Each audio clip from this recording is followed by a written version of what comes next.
Okay, guys, we are live. So for those listening at home, welcome to the Dungeon Musings YouTube channel. My name is Kevin Madison, and I will be your friendly Dungeon Master this evening. Tonight, we are carrying on with our ongoing campaign playing... Oh, I got the wrong one here. Advanced Dungeons & Dragons 2nd Edition. And with me tonight... Oh, and we're playing through... the classic Night Below campaign by Carl Sargent. And with me tonight are the stars of the Night Below campaign. Let's go the order I've got you on the screen here, guys, and tell us who you are, who you're playing, and what level are you. So first up is Steve-O. Good evening, I am Steve-O playing Aurillago, the second, soon-to-be third level half-elf bard. And I am drinking Guinness this evening. Look how optimistic you are about getting a new level. Jeez. Yeah. Living to see it. That's great. Next up is Dave. Hey everybody, I'm Dave, and I am playing Druin Axebrother, level 3 fighter cleric of Clangeddin Silverbeard, and he's getting close to 4 for cleric. I gotta tell you, yeah, pretty nice. Use some extra spells. Is he within 400 or 500? Yes, he is. 310. You could pre-train then as well too when you get back to town. Then, not bad. Aurillago is within about, I think, 500 or 600 of 4th level. Only for you can only train one at a time. Okay, that's good to know. So, next up is Jeffrey. Hey everybody, I'm Jeff, and I'm playing Kalidor Dance Master. He is an elven fighter thief of 3rd level.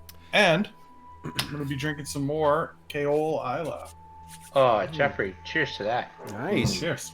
Little crown and coke, simple. Nice, that's a good prairie boy. Next up is Arlen.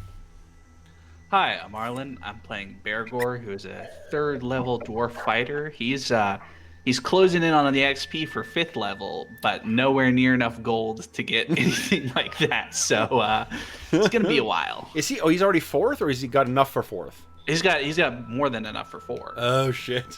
So I think we call that running a John. Isn't that what happened to him? John had enough to get to the next level, but had to wait to actually get it done. Yeah. Yeah. So. And last but not least is Hobbs.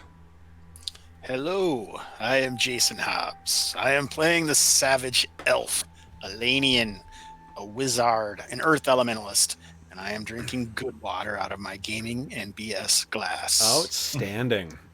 So where we last left our heroes was I guess on Wednesday we had a pretty eventful session. What happened on Wednesday, you guys? We finished off the Terror Dogs. Yes. It was basically, so we came out of the nursery. Was it the session before that we came out of the nursery? No, yeah, it session was before was because we did the whole thing with the zomblins and then captured the goblins, and then we came back downstairs, and then we faced the Terror Dogs and some more zomblins. And the highlight was the eventual cutting down of not 1 but 2 of these ethereal flying terror hounds. And then also Kalidor killed a bunch of zomblins and zombie or goblin spellcasters or whatever because he was shooting at them. But yeah, finished off the dogs. That was the big thing. Nice. And, excuse me, I guess that's where we left things, right? It was with... Oh, no, is that where we left things? I can't remember. Yep. Yeah, we were way over time, so we basically said, all right, that's the end. We're going to do XP, and then carry on. Great. Yep. Okay, so then that's where we pick up, is with you guys having completed or successfully driven off those goblin casters and the... excuse me. Sorry, guys. I got something caught in my throat. Here. The casters and... Yeah. We have 2 very injured party members. Actually, 3, I guess, if you count Bergour as well, too. Just you have 8 hit points. I mean, I don't mean if you count Bergour as if he doesn't count. It's just he only has 8 hit points of his 32, but 8 we have seems... 28 amongst the 5 of us. Yeah. It's like being 1st level characters again. Yeah, really. So you guys stagger back, and this is where just as a refresher for where we are right now, this whole room is made of stone, and there is doors on it that are clearly of elven make. They have carvings on them that are very similar to the kind of stuff that Elanion grew up with. Most of them are like not angled, but smooth or curved geometric designs. And it is a stark contrast to the mess and gore that you see on the ground all around you, with these animated corpses of goblins that you have hacked down. They still have, if you were to take careful stock of the remains of the goblins, you would realize that some of these ones are the same goblins that you guys had cut down on previous ventures into the stronghold at Heathertop 1. You haven't searched them for anything. These don't. The animated ones don't seem to have anything of value on them. And you may remember that the terror hounds kind of disappeared. Yeah. Yeah. Okay. So Well, there was Bergour's a dead goblin or two in the hallway that Calidor had shot. One of them was, I think, a spellcaster hurling his icy ball off his staff. So we might want to at least go that far and collect something off the corpse. Yep. If there's anything. Bergour's going to hand the silvered longsword back to Rilligo, thank him for allowing him to use his weapon for so long, and then with an audible sigh of relief, draws his battle axe. Nice. No worries, chum. Anytime. Okay. So then, what are you guys going to do next then? There are a couple of rooms here that you guys haven't explored yet. There's that hallway on the east side of the chamber that leads into that roughly worked corridor. This one? On the east. Yeah. The goblins said there were like ropers or something in there, so that sounds pretty dangerous. Okay. Well, and also, so one of the things to think about, I don't know how good Calidor and Rilligo are at finding traps, but Dorman is usually the one who finds traps for us. So And Calidor and Rilligo have no a whole lot of doors. The And doors are Calidor, yeah. Calidor and Rilligo don't have a lot of trigger a hit points. trap. Yeah. I'm also not as good as Dorman. I just kind of feel like we're Don't kind say of that. Don't say anything like that during this session, please. Well, at finding traps. Just in case. Just in case John watches, okay? We gotta. Just kidding, John. Love you, man. like we're in their main area. For them to have traps everywhere now just seems like it would be kind of weird. Well, and if they ran down a hallway, you can guess that there's probably not traps there. Yeah, so that's what I'm saying, is that we only want to cover kind of territory that we can be sure that the goblins covered, or that, doors that they've opened or stuff like that, as opposed to like this door or this door, which, knowing goblins, may well be trapped again. Well, you know that this one is trapped because Dorman had determined that one, and you guys have been through this one at least to get into another the door corridor. there. Yeah. There's but another not door. in a while. Corridor. Is Yeah. the thing. Oh, I see what you mean. Yeah. That's what I'm saying, is that it could be, because Dorman, I think, found a trap on it the first time he checked it. It would be just like goblins to reset the traps while we were asleep in the nursery. Bergour, do you want? Are front you again? telling me that I spent good money on this for no reason? No, I think you should put that away, because we're not going to trigger any traps. Oh, let's put this baby right within arm's reach here. Oh, Okay, well, in Druin fact, puts his weapons away and grabs one of the zomboids, and he'll toss it 10 feet down the hallway every time to try and trigger any traps. outstanding. Like- You're pretty resistant to diseases, right? Oh wait, that's zombies, right? Shit. I am I think resistant to diseases, but maybe I'll find another corpse. Jokes aside, I think dwarves do get a bonus to. Is it only save to poisons, or is it diseases as well? I'll double check. I think it's just poison, broadstaff wand, and spells. Ooh, okay, yeah. You should definitely play with that body then. Yeah.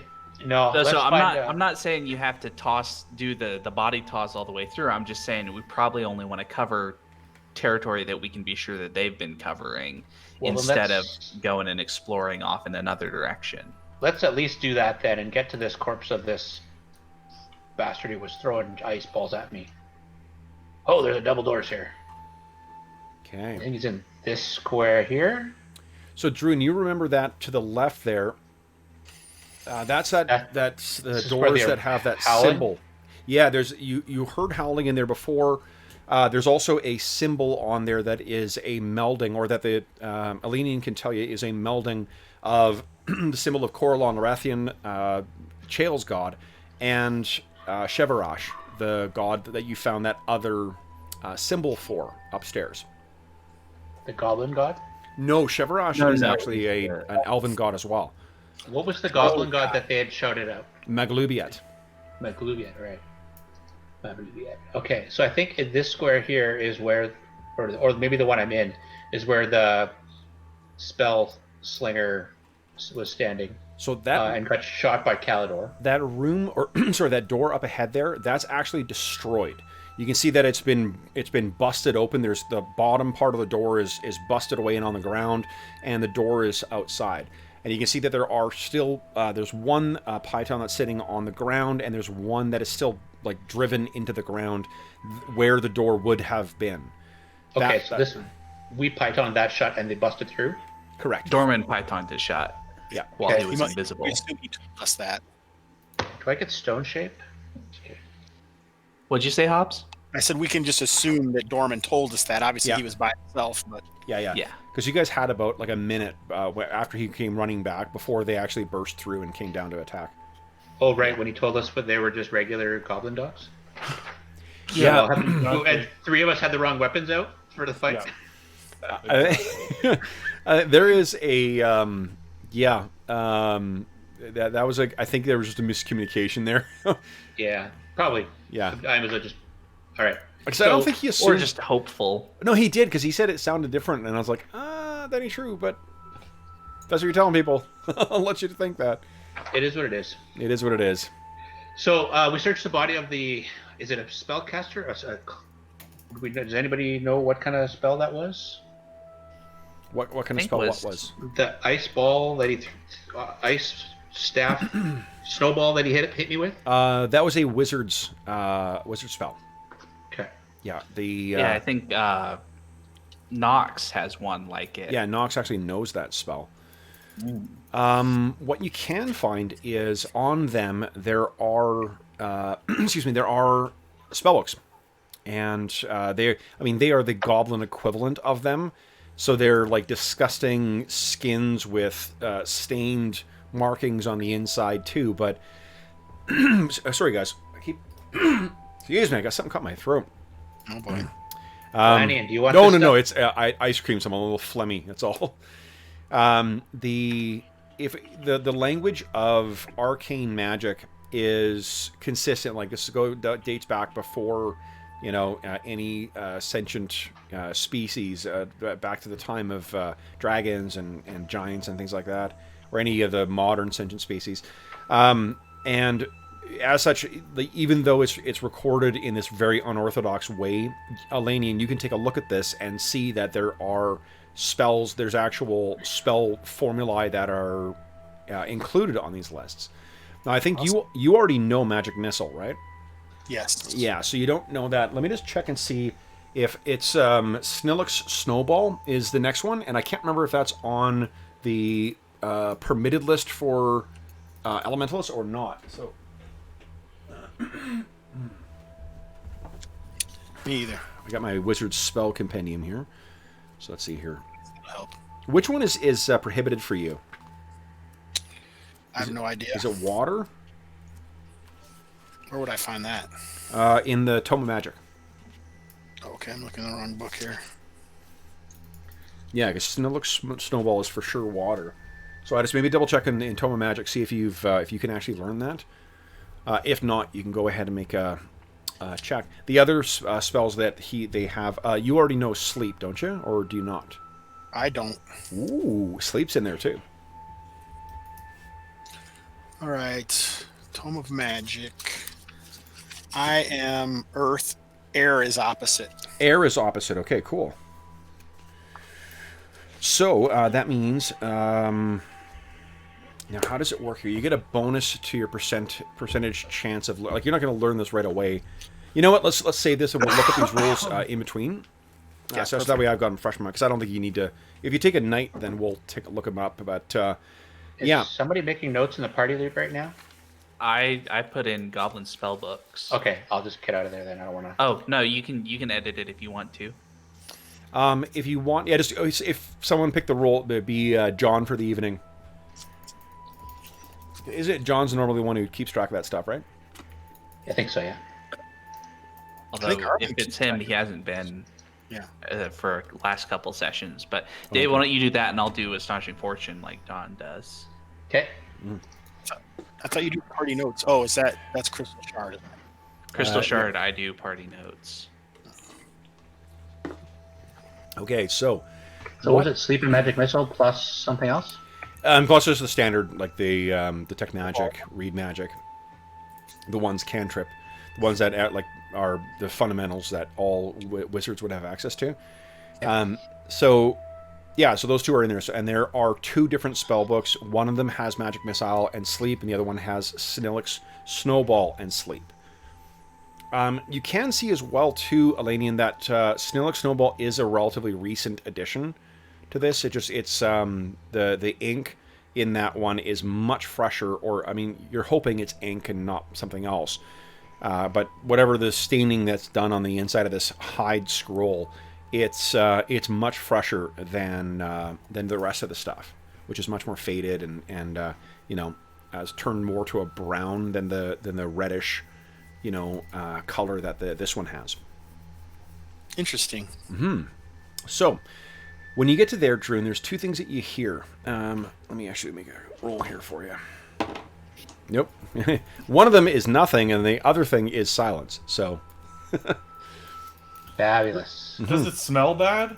The spell books? the smell. Oh yeah, absolutely. Poorly treated hides with God knows what on them. Yeah. Are you just gonna carry those things around? Any weapons on the wizard? General smell. Daggers, but they're daggers that are really of no value. Okay. Yeah. We'll use his body to throw at the doors. I had someone had a comment before, on the last time when you guys took some goblins down. They're like, when I said, "Oh, they're not of any value to," the comment was like, they try to kill. The goblins are able to use these things to almost kill the PCs. DM says they're worth nothing. Bullshit. Goblins are very, goblins make better use out of shitty stuff than what people do. So, does anybody remember quicksand in the barrow maze? There was nothing salvageable from that. It almost killed us for like an hour and a half. The goblin daggers I'm not worried about. Now the goblin short bows. Yes. We'll cut the strings and burn those fuckers. All right, so it appears that you've got another door at the end of that one. That door likewise appears to be very similar to the other ones that are in here, in the sense that it was crafted by elves, likely not by dwarves, by goblins. And along here too, Elanion, if you look forward in there, it's strange that it's your people, but you have never, your people don't venerate Chevroche really all that much. Like, you guys don't set yourselves as adversaries for the Drow the way that the Black Arrow kind of has a singular mission. You venerate the usual kind of pantheon of elven deities, as well as throws a goblin corpse on the doors. It hits the doors, got a shuffles, and you can hear from within there.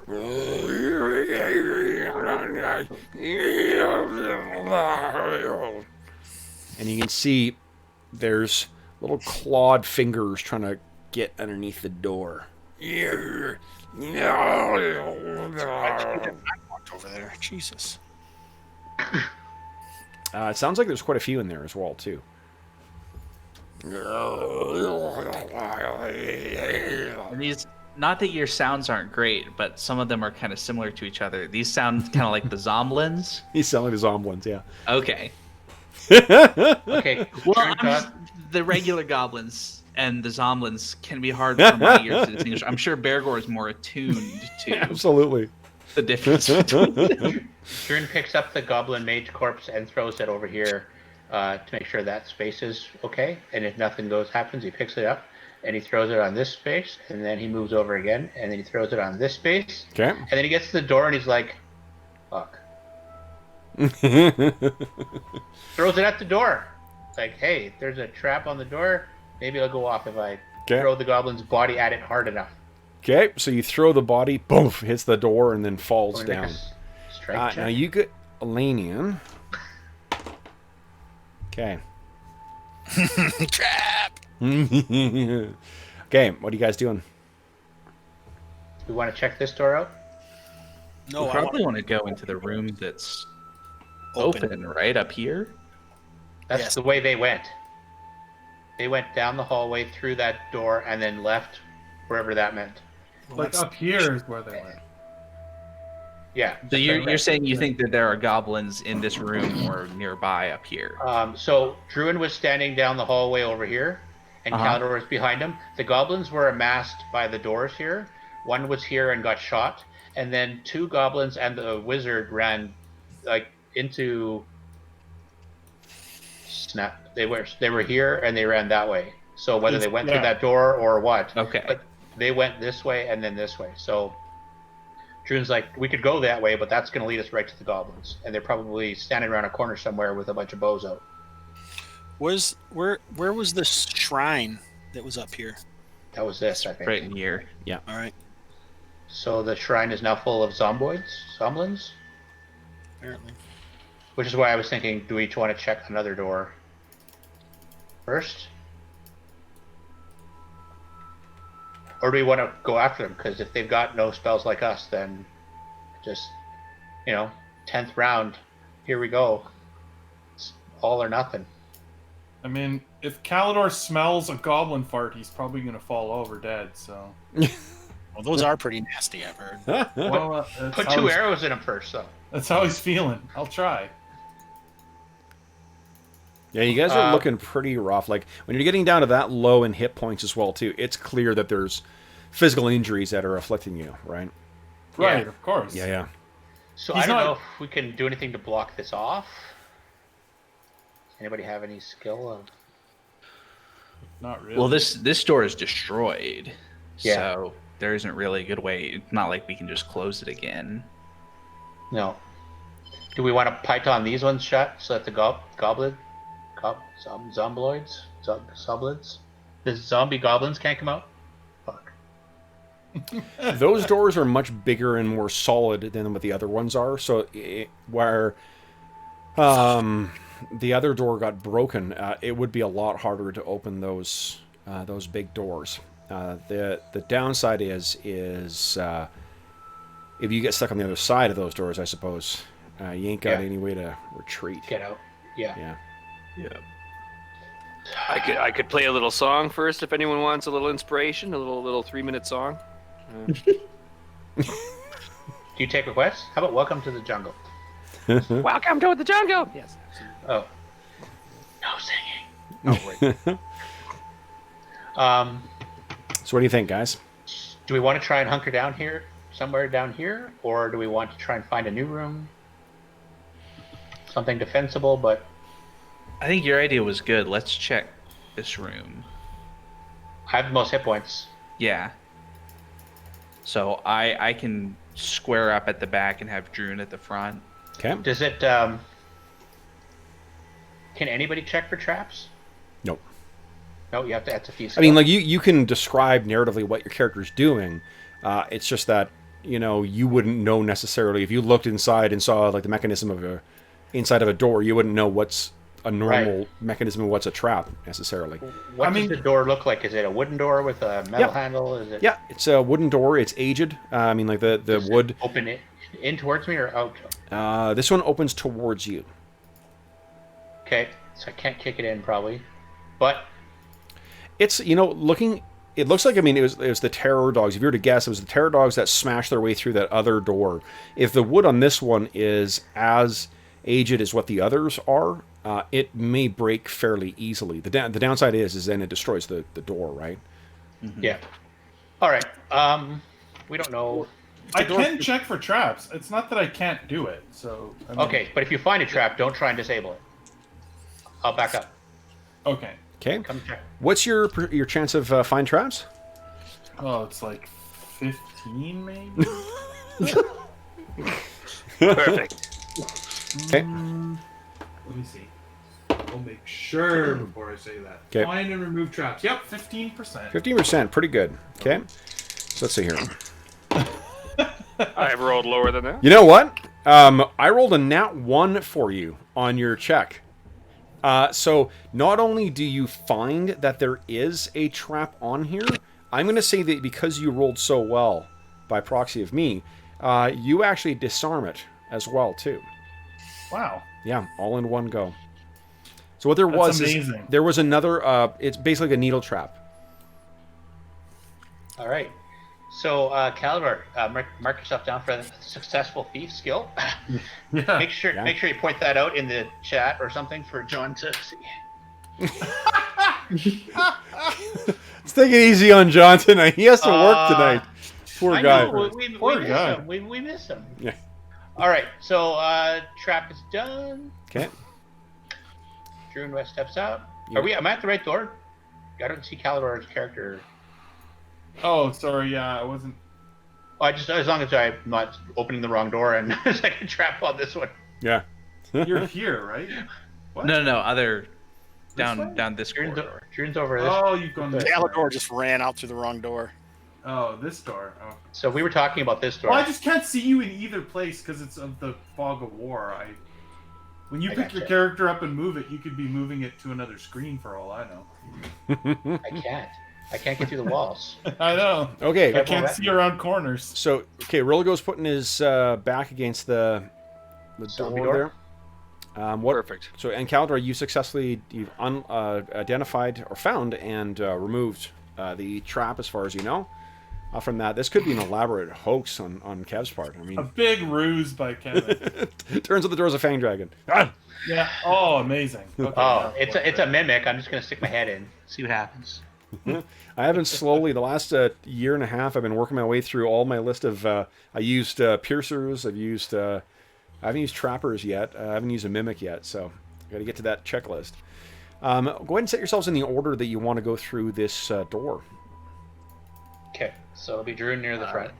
Well, I Elanion don't and think Rilligo want Calidor you should guys go through move first. up here because I was planning on being the back in case the Zomlins burst through the doors back here. Okay, Calidor, let's switch spots. Sure. Yeah, because. Go to first. There we go. Maybe even switch with Elanion so he can be closer. Okay, I got my bow out. Elanion does currently have 6 times Calidor's hit points. You have 6. And twice as many as Rilgo. Yeah. Yeah. Okay. So then, to describe for us how you're going to throw that door open there, Druin. Remembering that it does pull towards you. Yeah, I'm gonna listen at the door. Okay, you carefully listen at the door. You hear the sound of the DM rolling dice. Okay. Otherwise, Anything? nothing. Maybe there's the sound of passing air. Okay. Okay. As long as it's not a zombie fart, because Not a zombie fart. Calidor will die. Yep. I Yep. already warned you guys. Okay. Okay. So I'll have hand axe in left hand and right hand to pop the door open. Okay. Hold it back. So here we go. 3, 2, 1. The door opens, revealing a natural cavern. And you can see that it isn't so much that it has been dug out, so much as it seems to have been, imagine if you were shaping like clay or something like that. But with a very, very irregular hand or a very unskilled craftsperson. That's what this passage has been like. The flooring in here is not level. It's very uneven. There's weird like bits where it seems to pinch in. The stone in here, it has not been chipped away. It has just been shaped in some odd, you would guess, magical way. You know the hand, how you notice that the outside of the tor or the pillar or whatever that on which Heathertop Warren is located, how you got the sense that that was sort of worked by some kind of powerful earth magic. This seems something similar to that, but with a much, much less skilled hand. You would guess that someone may not have even known what they were doing in crafting this. The ceiling seems to pinch up quite a bit as well, too, at irregular bits, too, where if you poke your head out, it looks like there's a shaft that kind of goes up, but then it stops about 5 feet up and just then becomes a normal ceiling. I'll let the team take a look, and do we want to just close this? And... Do any of those goblin books contain magics that could shape this? No. Okay, I was like asking the other characters because I. Oh, sorry. Read them myself. Yeah. But that's okay. That's a good answer. Yeah. No. Okay. Elanion would know, but Do we think it's possible they use this for training? like training their wizards, or Because we do believe there were other Earth Elementalists here at one point. Oh, right. Like the elven ones. Well, and this magically worked stuff is different than the recently worked stuff that's down here, right? You guys Or did not open the door, so it's not you're not clear. Well, just in the section that we saw. What you can tell, the end of this corridor has the same. If the dwarves look at this, it has the same kind of like not complete quality that the other corridor does. Like as if there was like they likely intended there to be something further beyond this. The elves that crafted this and just never got around to finishing or completing it, or just did not have time. What's beyond here? There's no way that anyone from any ancestor of yours, Elanion, worked this room here. This is a very unskilled hand. so maybe this was, you bring in some unskilled labor or some very low level earth affecting magic, and you have them just clear out large areas, and you have like the sculptors and the other guys come in after to rework things and make it look better. But Yeah. either way, Or- this is the same direction of, was it, you said it was ropers or something? So There was something behind the doors. Yeah. it may not So- be clear from where you're standing, Dave. I'm just going to move you forward just so you can see in here. See, it actually goes down to the. You see that? There's a corridor that goes up to the north as well too. There are two. Okay. Oh shit! No, we can't really see that. I can't see it anymore. No, there's it's a- yeah. Oh, Dave, go ahead. Okay, so there is a corridor. If I take about 10 feet step up, just roughly above me, or maybe above me from there, there's a corridor that stretches up to the north. But then this also stretches farther to the east, and it looks like it's opening up into a larger area, Yeah. which may or may not connect to the southern door that we saw. Like when we came down the stairs of that door to the east, and then it opened up into a corridor similar to this, where the stone wasn't shaped very well. The one with the goblin door at the end of it. Yeah, I'm wondering if Yeah. that is connected to this open space, and if you said ropers, maybe that's not where we want to go. I don't really So- know that it's ropers. The goblins said something when we questioned them, like we could go over there and be attacked. But if it hates the goblins, maybe it's our friend. I don't know, but I doubt it. I kind of doubt it's our friend. We don't have many friends left. But I do think the idea. I suspect yes that the section down here ish. I'm pinging, although I don't. You guys may not even be able to see it because it's just in the darkness. Yeah, that there was that corridor with the goblin door at the end, and we could Yeah. tell that it wasn't as cleanly worked and all that sort of stuff. And I agree with the idea that I think seems likely that this big chunk, big open area connects up to that also.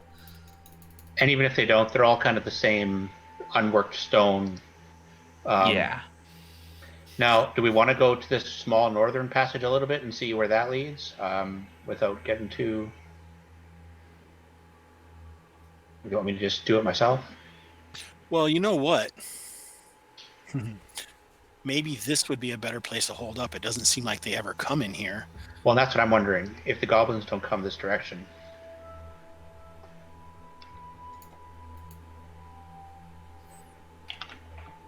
That's what you're thinking, Hobbs? Yeah.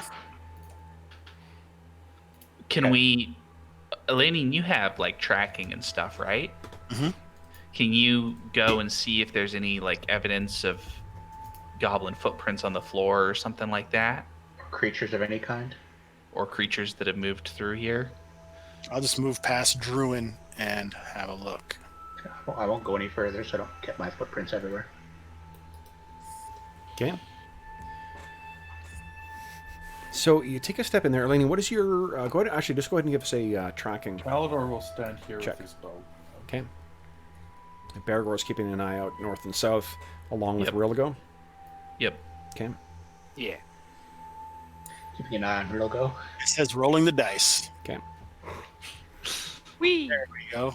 Nice. So yeah, there are goblin tracks going in and out of here, and it's difficult to see in here as much as in comparison, or I guess in contrast, some of the other parts you've been here. For one, you know what you see in here is little bits of dirt that would have been tracked down from the surface level down to here. In here, one thing that you do find is it's fairly difficult to track in here because this seems to be relatively recent. Like the kind of sediment and particulates and dust and whatever that would accumulate on a cave floor, especially one that has exposure to the surface where things can get blown in and whatever. You would expect to be finding a lot more stuff in here. This is relatively clean. Okay. Do the tracks follow a certain path? It seems that more of them go up north than like the corridor to the north than into the other area. But there are still some that go in the other area. The passageway to the north is the more heavily trafficked one. I think I'm going to go up that way, but I'm going to follow the footsteps and not step in any place that there isn't something stepped in. Okay. Did you have a question, Arlen? No, that was all that I was wondering a little bit about like what surfacing this was, but I think you answered Yeah, that. it's very it's not the uneven, like this. The surface of a natural cave is uneven because limestone will wear differently. It gets worn away and it gets this different. It sort of follows the contours of how the exposure to water has sort of eroded over the centuries or millennia. And in here, it's definitely it's an uneven surface, but it's like, like to modern eyes, what this looks like is, like on a TV show, on a TV budget where they do a bad job of replicating like a cave or whatever, but it's where you like a natural human eye can see it, be like, that ain't, that's not a cave. That's sort of what's the case here, is that like the surface and the uneven floor in here, the weird, pocket. There's little bits where, like, for no apparent reason, it'll jut in 7 feet and then pinch down to an end, or go down and twist off in another direction. But there's no, conceivable way of getting up to access that stuff. It's almost as if someone wasn't quite, like, whoever crafted this thing, whatever will was behind it, didn't really understand how they were working that, and it was only partially in control. If you'd let a toddler try and work with clay, you might get something approximating what this, this corridor would look like. So I'm wondering, Druin put forward the idea that this was like the unskilled section where they had the elves in training work this stuff. What I'm wondering is if it might be more likely that the elves who made this place left behind some type of magic or artifact or something that allowed goblins or the bugbear to use their kind of magics without any of that kind of accumulated knowledge that the elves would have had, and that this is the kind of new stuff that they've done with that. Like if they have like a magic shovel that could shovel stone kind of idea. Yeah, like a magic shovel, or if there's like a Pickaxe ancient elven ray gun that blasts away stone or something. I don't know, but Right, but they don't know that how to idea. use it. Yeah, maybe. Yeah. Yeah, that's what I was leaning towards as well. All right, I'm going to keep following these up here with my bow out. Okay. Okay, do we want to go as a group? Yeah, let's go as a group. Druin, Okay. I'm gonna bring We'll up the go. rear. Yeah. Let's go as a group. hearing that idea from your companion, you're able to sort of touch this wall. Rilligo goes fucking running forward, baby. Woo! Here, it doesn't stop. Here we I got this. I guess you didn't know he learned the teleport spell. No, it's good for him. You can move through allied squares, so no problem. Yeah. Bardic teleportation. I always support players who want to forge into areas that no one has inspected. That's always makes it interesting for me. It's your favorite. It definitely does. I plan this shit for a reason. One thing that you can notice, Druin, is if you were to guess, there's, this, the worked stone in here has happened. It's not the way that you would conventionally work with magics, unless you were some very powerful priest, of like Dumathoin or something like that. It's got to be within the last decade that this stone has been worked. Okay, so this is recent. This is the aging of the stone hasn't occurred, so we can. I feel that this is not something that was done by the ancient elves or in their time. Yeah. Okay. Okay. Well, and then the other thing we might consider is whether or not it's possible that they came from this direction. The goblins, I mean, that seems like that could be a way. I don't know if they. What if they were I don't looking know. for a way in?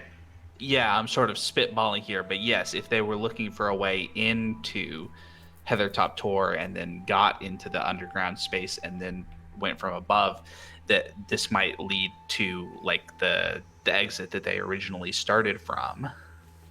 Let's find out. Yeah, let's go. Okay. June, you want to follow Elanion? Yep. Okay. So he's checking for traps or tracks. I'm following the tracks and trying to put my feet where they did.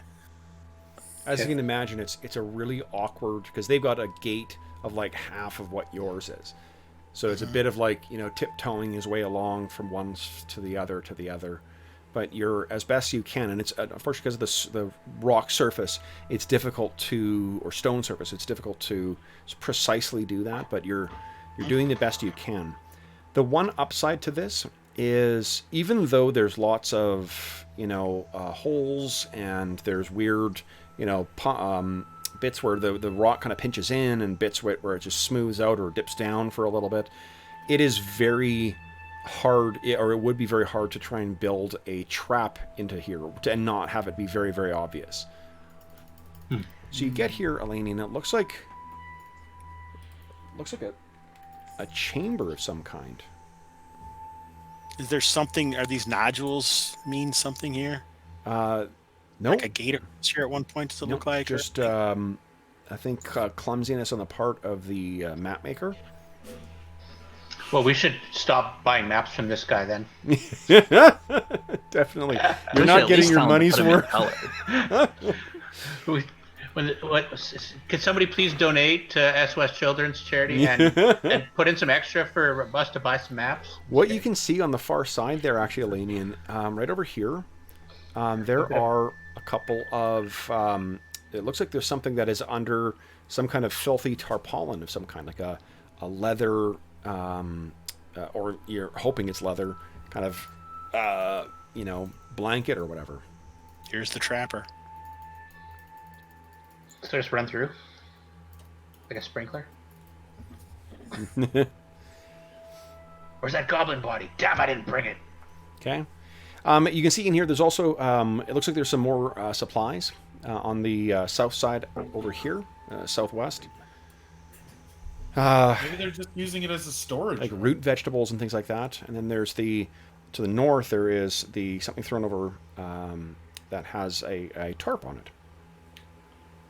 All right, Druin or Bergour, let's get our arrows and stuff ready on this tarp and let's see what's down there. Really go, make sure nothing comes up behind us. You got it.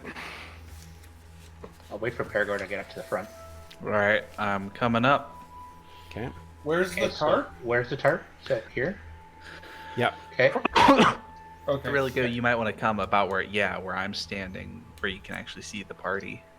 So it's here? Yeah. Okay. I'll, I mean, I can put an arrow in it before you even flip it No, over. no. I'll, Druin, he'll take one weapon, his offhand, and he'll grab the tarp with his other hand and give it a tug. Okay. Boat ready. And the flowers are still standing. Nice. It's hilarious. I was just thinking about Ghostbusters today.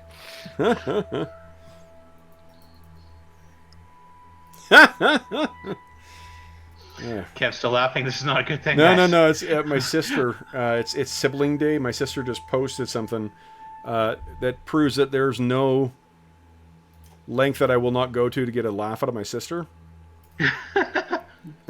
I put our dog's cone on. All right. The reason I was checking that was because I needed to do a quick calculation here. How much damage will... How much gold have the goblins hoarded under this tarpaulin? So what you No. toss it Gems. back, and what you find in there is a series of rough-made crates. One of them has a bunch of fairly, let's see here, dark vision, low light. Elves have infravision, right? Yep. I think Roligo is the only one who does. No, Knox was the only one who had no required a light. Oh, right. Okay. So then, Sorry, George. what you see is that it's a rough-made crate, which with the same kind of scavenged wood that you saw before. Like it's clearly like two different types of wood that have been used to create these crates. One of them has what looks like a pile of. If you had light, they might actually be shiny. I think that the dwarves in the party can recognize a metallic surface when they see it. And there's some kind of, like copper deposit that's in here for each of these stones.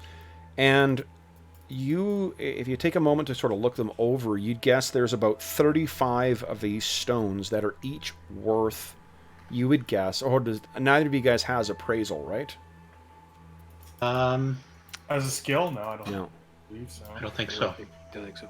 I'll let you, each of the dwarves, go ahead and give us a intelligence check. This is something I think you can tell, like, how much metals were just by virtue of your, certainly you, Bergour, because you've worked with metal as part of your, your profession. In fact, I'll let you make a blacksmithing at -2 if that's a better, like -2 to your score, if that's a better score than your intelligence.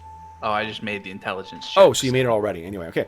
So yeah, you would guess each of these stones is probably worth about 30 GP. So you're looking at about 1,050 GP worth of loot here. Copper. Heavy stuff. All right, guys, the goblins gotta wait. I'm gonna haul this shit back.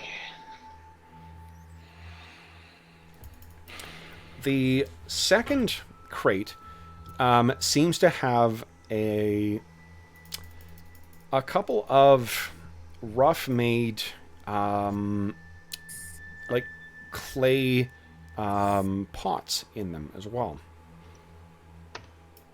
Like potion-containing pots, maybe? Maybe. I mean, it'd be difficult to tell what's in them until you kind of open them.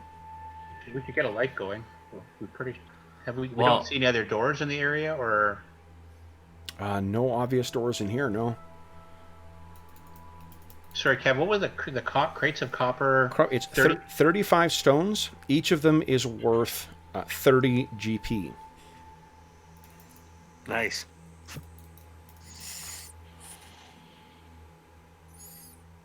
You guys want to poke through these down here? Light a Pokey, torch. pokey. Pokey, pokey. Oh, not you! Really go? Oh no! Oh, I didn't do anything. Just kidding. I want you to watch the doorway, but Pokey, No, pokey. Watch the Druin door. will pull out flint and steel and one of his torches. Maybe, just in case, let's do that away from the pots that might have something flammable in them. Even the Good. metallic surfaces. I'll go to the middle of the room. Yeah. We don't smell anything, Kev, that we would, sulfurous or... Are you opening them? I mean... No, no, like just walking around. We don't smell any gaseous. No, I mean it stinks in here. It smells like this, like parts of this, if not here, parts of this cavern has been used as a latrine. Okay. It's got that Wonderful. fecal stench that carries in the air. Not hugely strong in this particular room, but yeah. You know what? We're I getting have the a- saltpeter from. I have a flint and steel, but I took my torches out because I needed the weight. So, Okay. anybody else have a torch? Let me see. I probably did the same thing. Load up on axes, guys. Throw your torches in the drown. I paid for torches at one point, but I'm not carrying them. I did as well. I have a torch. Okay. You light the torch up. Now, when you do that, you can see that the rest of you can see that the light catches on these copper deposits, and it is, wow, it looks beautiful. You can also see that there is a pile of what looks like very, very crudely made silver pieces, as if they took some other things and maybe melted them or just kind of beat them down, and it's in another one of those makeshift crates that has no top.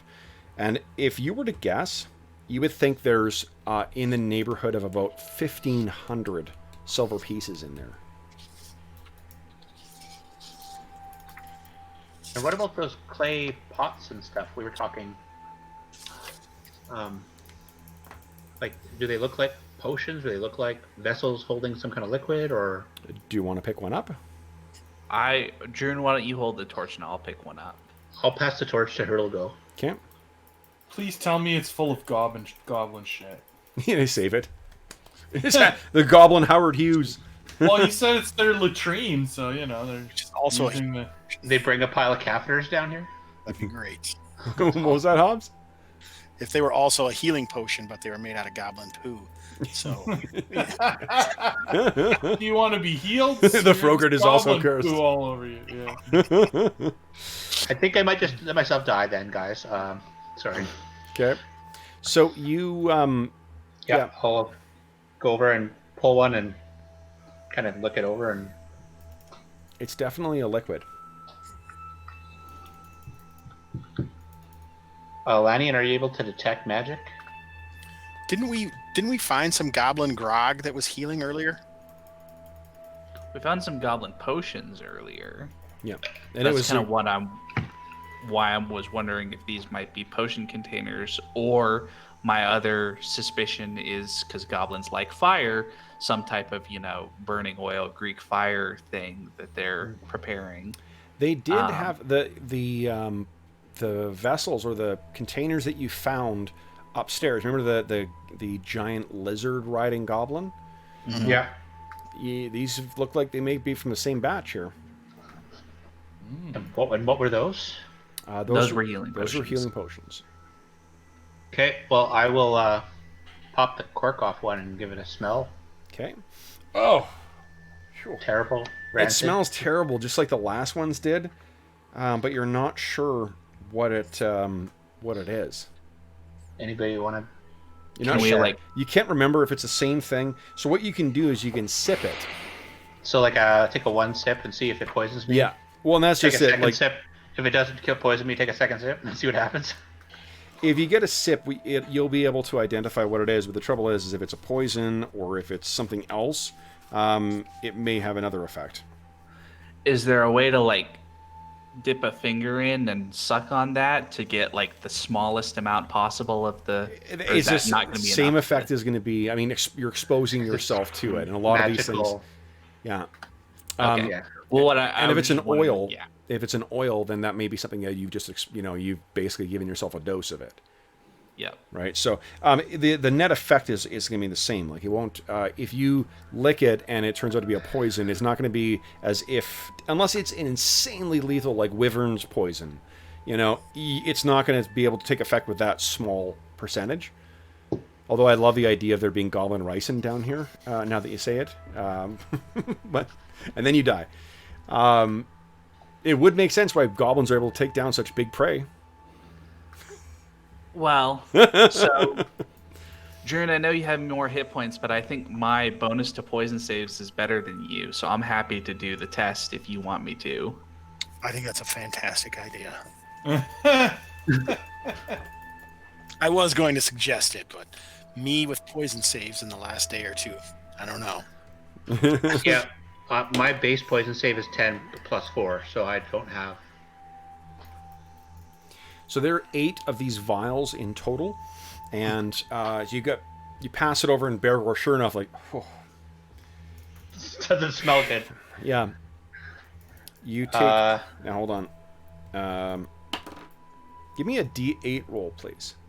Nice. Why am I rolling here? So you take a sip of this, and then I need you to give me a save versus poison, please. Save versus poison. 7 hit Miss points. plus 5. That is just barely a Just barely. success. That's Okay. exact. You spit it out, and it's burning on your lips. Yeah, this is a solvent of some kind. You fortunately don't take any damage from it, but this is some kind of solvent. Maybe they're using this to try and purify the copper or something. Why don't you Or this is come into the torch and see if it's highly flammable? We throw it at Hrilgo. You know, Hrilgo does have the ability to determine the identity of magical items, as a matter of fact. Wow. Well, these are not necessarily. Oh, you know what, Steve? What the fuck am I talking about? If they were healing potions, they certainly would. Now, Well, I was going to suggest, can we open up all the jars and see if they're all the same stuff? yeah, that's a great idea. So, Steve, so what you can tell is that some of these smell differently than what other ones do. Okay. You can I tell this mentioned that. Bergour. They all reek, but it's, some of them are so acrid smelling that it's difficult to tell which ones are which here. So you set that one aside. That one is definitely a solvent of some kind. You would guess that if you threw it and it shattered, because this thing looks like it could break quite easily, it would likely burn through whatever. I think what happens is you get it up to reflect your successful save. You sort of were about to take some, and you could smell burning hair from your beard, and you're like, whoa, whoa, whoa, whoa, whoa, whoa, whoa. And kind of prevented yourself from drinking a vial of acid. So Or maybe just Dwarven spit is really good at neutralizing acid. yes, we like spicy food. Very base spit. Very base. Notorious dwarf 12 alarm chili. Let's see. So then there are a bunch of other ones. Are you gonna sip another one? I'm going to check. Well, what I want to do is figure out which of these smell the same and which smell different, and how many kind of groups there are. So what you can find is that there are 2 that smell just like this one, like they burn your nose hairs to sniff at it. There's 2 of them like that, and there are 6 more that are different. Those 2 acidy type things. Yeah. Acid flasks. Yeah. Of course, there's no way of distinguishing them, and they've mixed them in. It's not like there was 2 sitting in one part of the thing and 2 sitting in the other. Yep, They're they're just goblins. randomly. Yep, because if Yeah. a goblin drinks it, well, they're only down 1 goblin. Yeah. Um, Also, it prevents people from stealing Well- that shit and using it, I guess, is, yep. if you may accidentally, drink acid instead of drinking... What were you say, Jeff? And they're down 1 goblin and plus 1's goblin zomboid or whatever we call them. So Yep. Yeah. they're not too worried. Yeah, good old zomblins. All So, right. Yeah. The 6 other ones, do they all basically smell the same? they all basically smell the same. Equally horrific, just in a different kind of way.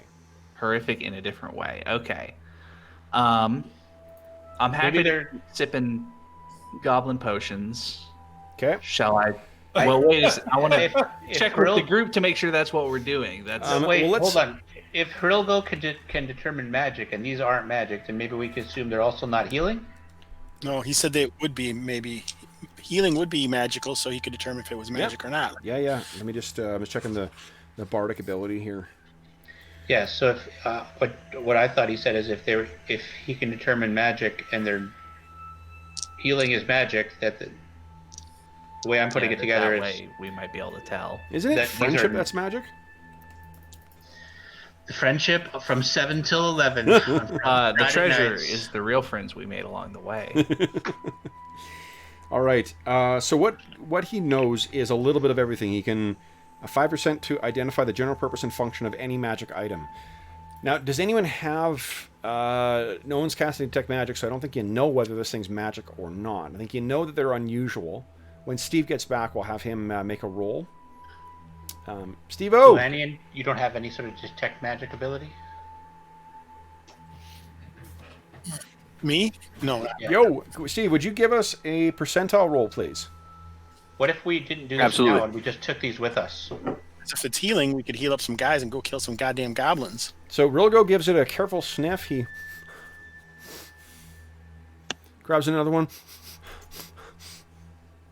looks at it, swirls it around, and then Chili says, sauce. "I have no idea what this is."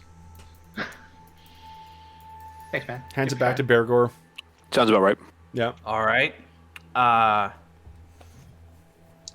So last Yeah, time let's you do it. you found you consumed a goblin healing potion. That taste remained in your mouth for 3 days.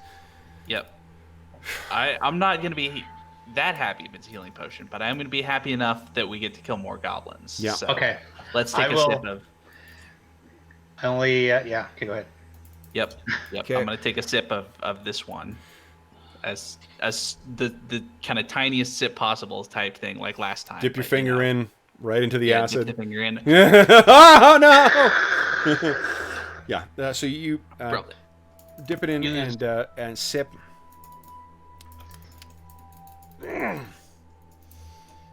Oh. Yep, that's the healing potion. So you guys have 6 goblin healing potions, and Bergour has goblin halitosis for the next day. All right, boys, drink up. So just like any other healing potion, guys, these you can drink the whole thing for 2d4 plus 2 hit point heal. Oh, sweet. Or you can sip for 1d4 and then sip a second half for another 1d4 at a later time. So how do you guys? I guess first off, who is anyone making use of these things at first? Well, let's start with the guys who are most wounded. Yeah, Calidor. Yeah, I suppose- Really go. One Yeah. of you guys each drink one. Okay. So you said, wait, 2d4 or 3d4? 2d4 plus 2d4. 2. Yeah. For 2d4 plus each 2. D4. Two. Does that give you a pretty good chance of going to full? No, I have 19 hit points possible. 6. There you go. Well, that's the 9 out of 10. That's not so bad. Yep. Okay, so for Hilgo, you're good. Nice. Nice roll. Wow, Caldor, great. All right, there we go. 15 to 10. Okay, Yeah, so yeah. that's two. That's two like full halfway. potions. Yeah, that's halfway. All Do you right, wanna- get it on. Okay. Bergour? Elanion? Why don't you guys drink them? Well, Bergour should definitely drink one. Why don't you? And so should Druin. Why, You guys why all- doesn't Calidor and Elanion each take a sip from one and take? Like a, No, I don't. A D4 isn't. It could be 1 hit point. It's not going to make a big enough difference for me. I'm going to be in the back shooting arrows anyway. So Yeah, if I but have spells. I think doesn't Druin and Bergour should each drink one. Yeah, and that gives us 2 left over. So Yeah, and then we have 2 that we can save for when. or we into need someone's them. mouth while they're dying. mm-hmm. Okay. Yeah, I think having 2 to save people with is not a bad idea. Okay. Yeah. So Bergour or Druin's going to drink one, and then Bergour's going to drink one. Okay. Yeah. But the theory that Druin had was if they were both a little higher and we get hit with another sleep spell, that helps prevent people from going to sleep. Doesn't that how that works? No, No, it's about your hit hit dice. dice, not Hit your dice? hit points. Not your hit Oh, points. yeah. Yeah. Okay, Yeah. then never mind. Okay. It's not based on your remaining life. Then No. No. Unfortunately. Or fortunately. Okay. So yeah, so that's I mean, all of you have the same, sour face look of having consumed a goblin healing potion. now it tastes like goblin shit for the rest of you. That's You, assuming that we're not starting to like it, Kev. no, yeah, fair enough. It's an acquired taste. Look, people eat all kinds of weird shit I think tastes terrible and they love it. So Fair enough. This True. is, imagine somewhere like it's a combination of like meat that's gone off and kimchi. That's the And water chestnuts. The water chestnuts are very faint. Oh man, Who are we given? I'm never potion eating water to chestnuts carry? again. What was that, Arlen? Me neither. Who do we want to carry the remaining 2 healing potions? Seems like guys at the back are. Yeah, I think Erligo should be able to dance around and toss healing potions into people's mouths quite well I could do that. during any engagements. All right, and then let's give one to Elanion, since Elanion All right, didn't drink one. and cherish Okay. it. And the acid flasks. Yeah, who wants those? That's In which a case, thrown, by which I thrown mean, weapon. Is that- who is carrying them? yeah. Well, I'm wondering, like, is it a thrown item? You think that if you throw it at somebody and it explodes? It is an item that will have to make an item save if you take AoE damage. Yeah, so Ooh. I think we either throw them right away, To get 'em out of our or hair. we just leave them here, or we go ahead and throw them against the wall or something. Because honestly, the idea of carrying Super around geek. fragile acid jugs, that's just a recipe for disaster. That we can- sounds like a tactical thing that only someone of the God of War should handle. So mechanically, guys, just so you know, like it's not like in regular combat. It's not unless they were specifically targeting that. It's not going to go off. But if you were hit with like a fireball or something that affected a large area, then you'd make item saves for stuff that's on you, and that could cause that. What to if someone's standing near a wall and you could like throw it at the wall beside them and have it splatter on them? Yep, absolutely. Hobbs, you say something? Yeah, I said if we get hit by a fireball, we're flipping dead anyway. So I have no problem carrying. Let's test that. What theory. about if, say, like a demon dog tripped you and you fell, and they Yep. were in your backpack? Yep. Dogs are always doing that. They always lie in front of doorways. Even a 5th level caster would fucking take out most of the party. Yep. Okay. Even if I saved, I'm dead. So. Yeah, if you fell down, I mean, possibly depending on where you're storing it. Okay. Yeah. How many of them are there? I still like the idea of we get into the next foray and it's like, volley of these things, and who knows, maybe they hit some walls and ceilings and floors and splatter and cause disruption and wreck spells. Who knows? Did you say how much damage they did, Kevin? I did not. No. On a hit, a single target, it'll do 1d4, and then it'll they make a save versus breath weapon. If they fail, then they'll take 1d4 extra until they take an action to wash the shit off them. Oh. Yeah, it's pretty nasty stuff. Doesn't last They don't have forever, to but wash- I was going to say if they don't have a way to wash it off, then it just keeps on doing 1d4. it's relatively easy to get it off. Like it's not going to be like they need to find a basic substance to or a base to apply to it. No. Soap and water. Yeah, it's Dwarven spit. dwarven spit. It's actually quite basic, not acidic. How many of these do we have? 2. Do you want to? I'll take one. You have one, Druin. How's that sound? Sure, or you and Calidor, like you guys are the missile guys, right? You got good dexterity, good aim. We kind of have a way better way of just shooting arrows than we do throwing this. We do more damage with arrows than this. We can do it farther too. Okay, well, I'll be near the front. I can carry one of those and launch it right off the bat. I want to have it just in case we can use it to like get through something like a door or something. Could definitely Okay. be used. Yeah. It's Shatter down a lock and let it eat away until we can just push the door closed. yeah. Or open. Okay. Really good. Okay. Can carry one. Yeah. So I wrote down in the there's party only loot. there's only 2 of those. So Oh, okay, never mind. Yeah. okay, where did the other? Looks like there's 2 healing potions left over, or 1 left over. 2 left over, 1 on Elanion, 1 on Rilligo. Awesome. Okay, great. Then, guys, what happens next then? Let's go down and search the rest of this cavern area, don't you think? It's either that or actually go after goblins. I was thinking go after goblins now that we have hit points, because they're probably out or almost out of spells. And Well- we think that the bugbear isn't down here because the goblin that we interrogated said that he was gone. Yes, the other thing is we already kind of know what we're up against, right? Because that might have been one of the named guys, but there were 2 of them. There's like a cleric and then there's a wizard, right? Mm-hmm. So the one is not out of spells, and I don't even know if the ones we killed were out of spells. But the other guy, I don't know if he was. He just got hit by an arrow for a lot of damage and said, "I'm out of here." Yeah, so I don't think they're out of spells at all. But Well, I'm willing to try. I don't care. That's what I want. I want to get these guys done. I want to get the F out of here. Let's figure out this damn thing. It's either that or figure out, maybe check out the rest of these caverns. I'm cool for either. My vote is kill goblins. What do you guys think? Sure. Really goes ready to do some tanking again. Yep. All right, let's do it. okay, Okay. kill goblins. Okay, so what order are you guys going to go back down that that passage? Just going back down the passage. Yeah. Druin will go first, followed by Bergour. Yep. Okay. 2 hand axes out. Okay. Really go has his sword out. Okay. Are we not going to explore the other way at all? Well, that's what Elanion wanted to do. We could just peek Okay. around the corners, make sure there's nothing coming up behind us. I think that's a smart tactical decision. No fang dragons in the cavern. Yeah. Basically, they're notorious squeezers. They're like cats. Well, can't they shape change? Yeah. You're just gonna aggro mobs. Bloody fang dragons. All right, stop there, Druin. Yeah. See a little bit of a cavern. Yeah. Better do some searching. 5 goblin dogs. Okay. Here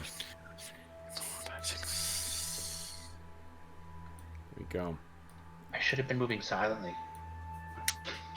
Now, Minus 25% move silently.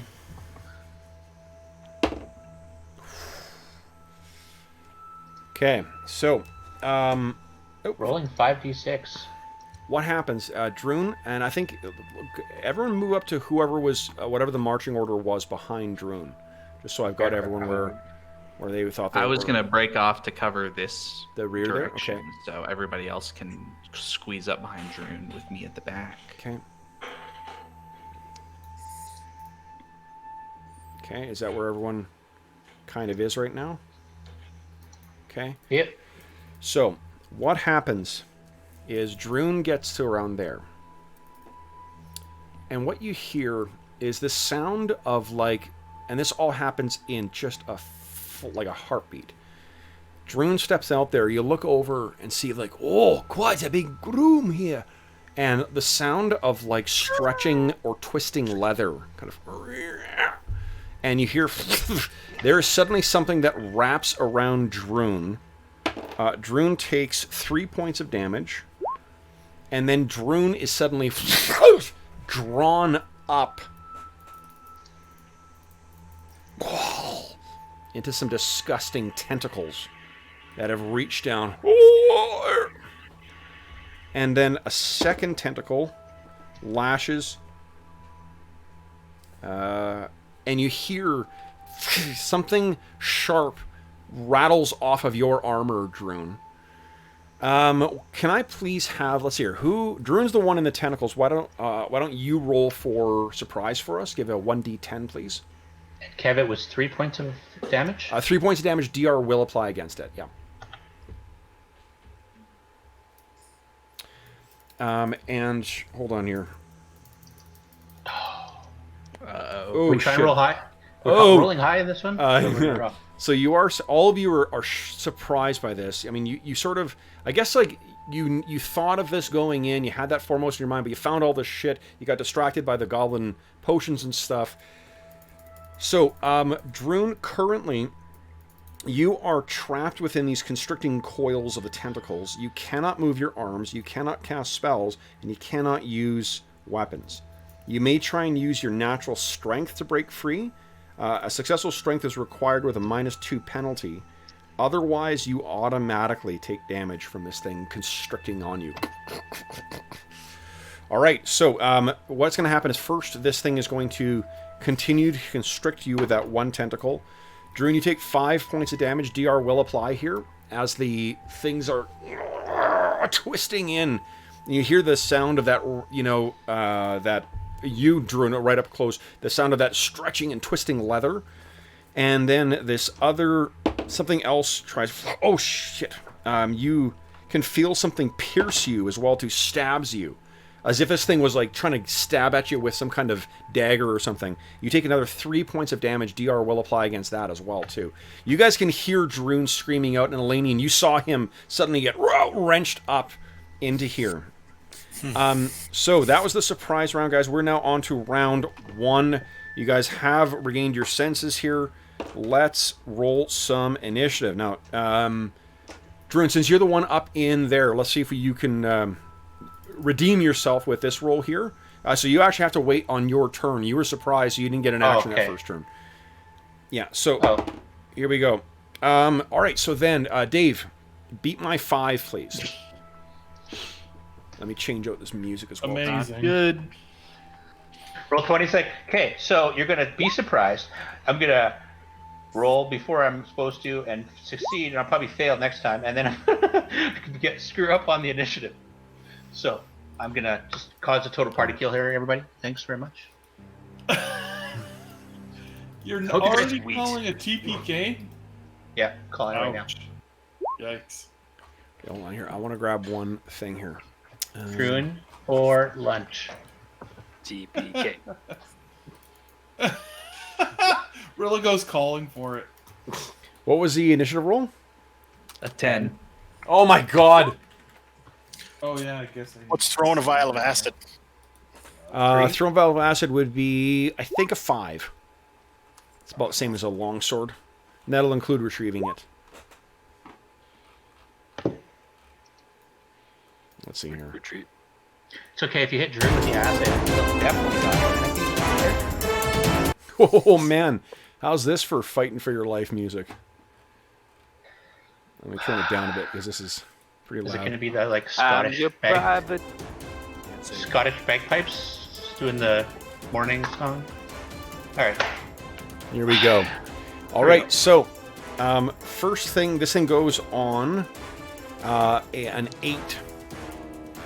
Okay, shit. Let me turn this down just a scooch here. There we go. All right, so first thing is you take more constricting damage. You know what? Your armor holds, though. You can hear the plates of your armor shifting and moving, but it's not able to constrict in. But you get the feeling like as soon as it gives, it's going to crunch in and do more damage to you. It then tries to stab you once again. It bounces off of your armor, does not actually do damage to you.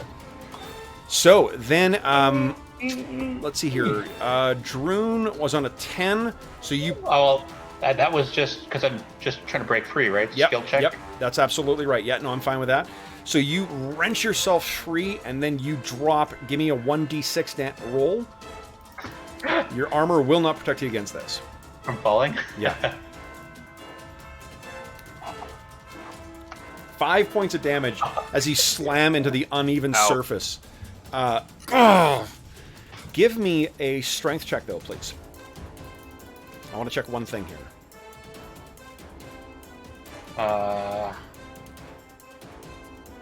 For Druin, yeah, please. Nat 1. Druin, you have both of your weapons in your hand still.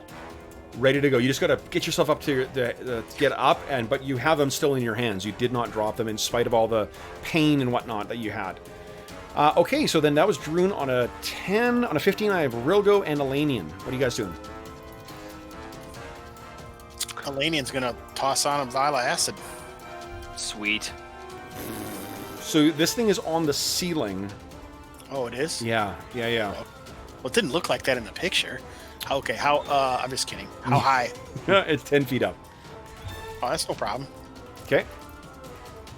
I'm just saying on a 1, it's going to fall on Druin.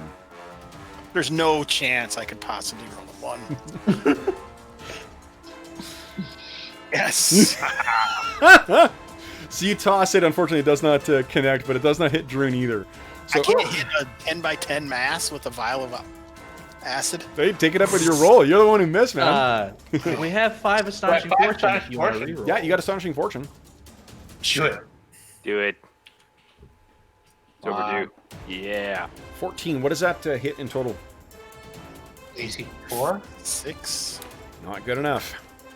Oh. I mean, it's Do you have a dex bonus? isn't AC part of Do you have like a missile attack adjustment from your dex? used?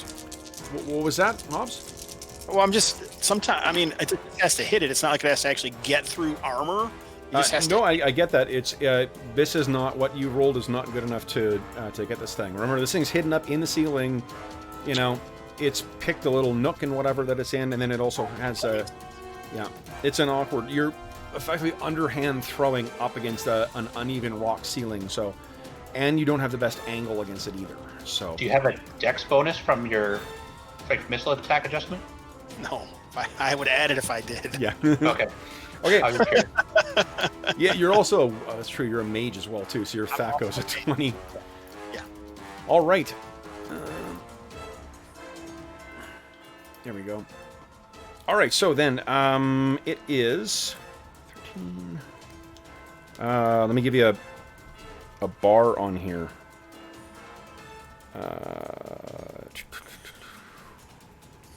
Okay, 22.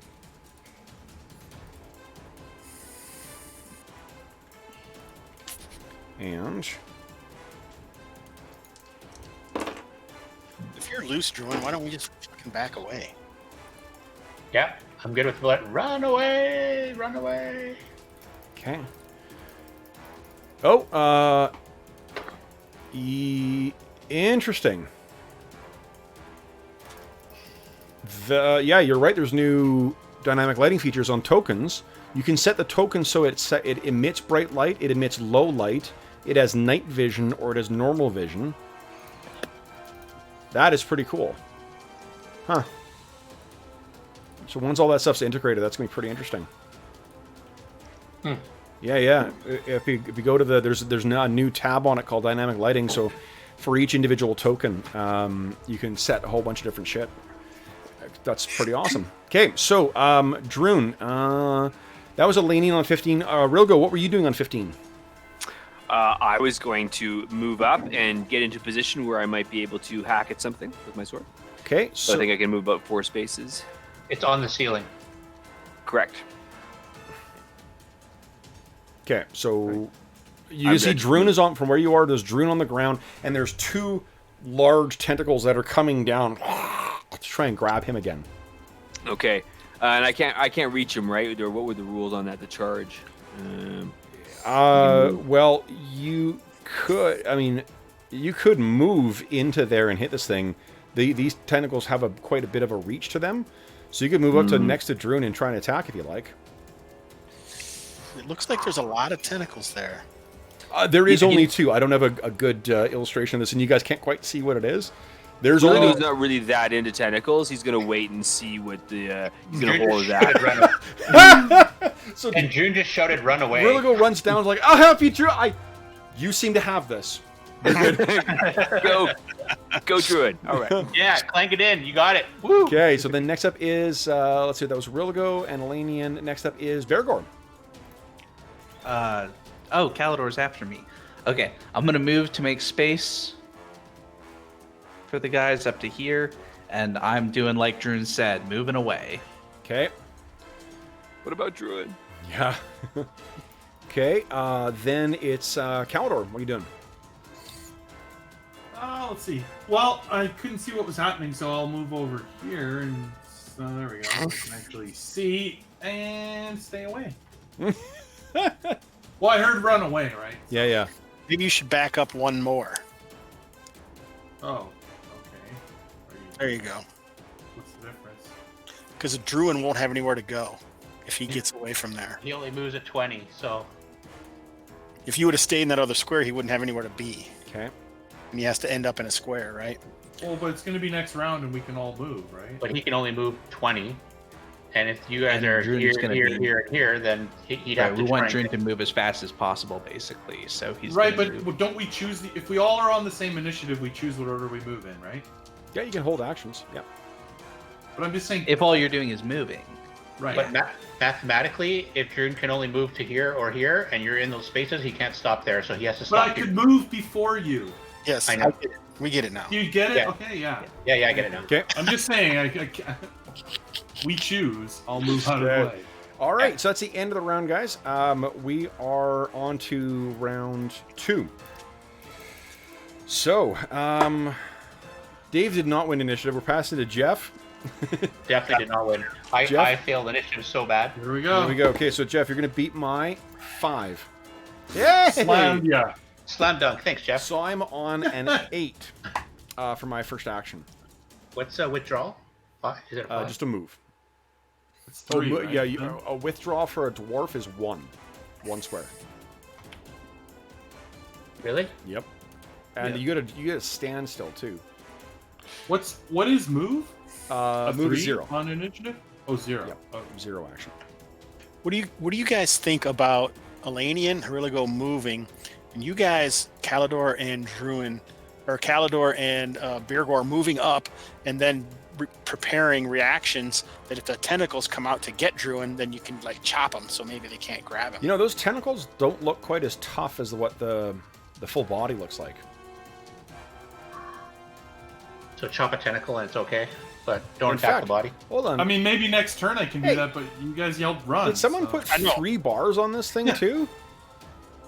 Don't. Almost as if there was like 1 for one tentacle, 1 for another tentacle, and 1 for the body? Yeah. A two-headed Hydra. That's weird, eh? Very weird. I thought one was for psionics, one was for Yes. hit points. Oh, you just wait until they're cracking out the Psionic Handbook stuff. Oh, man. No. Okay, so is that everyone's actions then? Who am I missing? No. I'm trying to decide what I'm doing.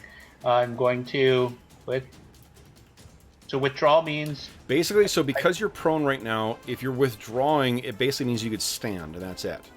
If you were standing, you could withdraw and move 1 square. You can stand and still move half your move, and get yourself to basically where Elanion is right now. You would draw an attack of But I take an opportunity. attack. Yep, you would, but it would be, it would get you out of there.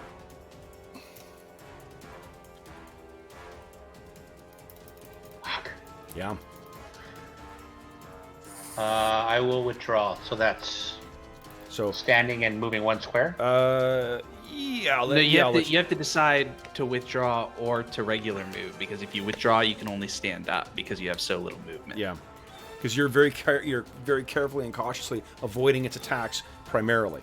That's why you only get to move such a small amount. Right. So Doesn't mean it can't attack you. What might be a better use, because you can't withdraw and stand at the same time, is dodge. Get a what is it? Is it dodge or is it parry? To get so you can still stand up and then get a bonus to your AC. What about roll or somersault? That's a Can I- Dorman's bag. dive to here, and Yeah. then roll Yeah. to here, You- and then cartwheel to here, and a For backflip. sure, and it would draw an attack of opportunity. barrel roll. Yeah. hard on the stick, and then back the other way. Dwarven biplane. So what are you thinking, Druin? I'm gonna try dodging. Dodgy dodge. Okay, and you'll From stand my- up. Okay. Yeah. All right. So then So that's that a 3.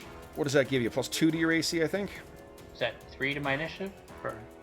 Yeah. If you parry, you gain +2 bonus AC, plus your strength. What's your strength bonus to hit? Not damage, but to hit. +1, I think. Yeah. +1. So if you're parrying, you get a +3 to your AC. So your AC would effectively be 0. No, be because you got Silverbeard's gone by now. Silverbeard lasts a couple of minutes, right? It's in Face of Pantheons. Well, it's long enough because Calidor searched for traps on the door, so even Yeah, if so I'm thinking that it's already Oh, yeah, expired. it's gone. So then It's it would gone. give you an AC of 1. If I parry instead of Yeah, dodge. so you can stand up and still try to keep those things at bay. Okay, parry. So Okay. that's is that a +3 to my AC or a 0? -3. So yeah, your AC is a 1 right now when you stand up. What about to my initiative? What is that? +3. Your initiative is move. All you're really doing is moving, so just 0. Okay. So on 2 we have Kalidor, Bergour, and Druin. So we know Druin is standing up and taking defensive, like, keep it at bay.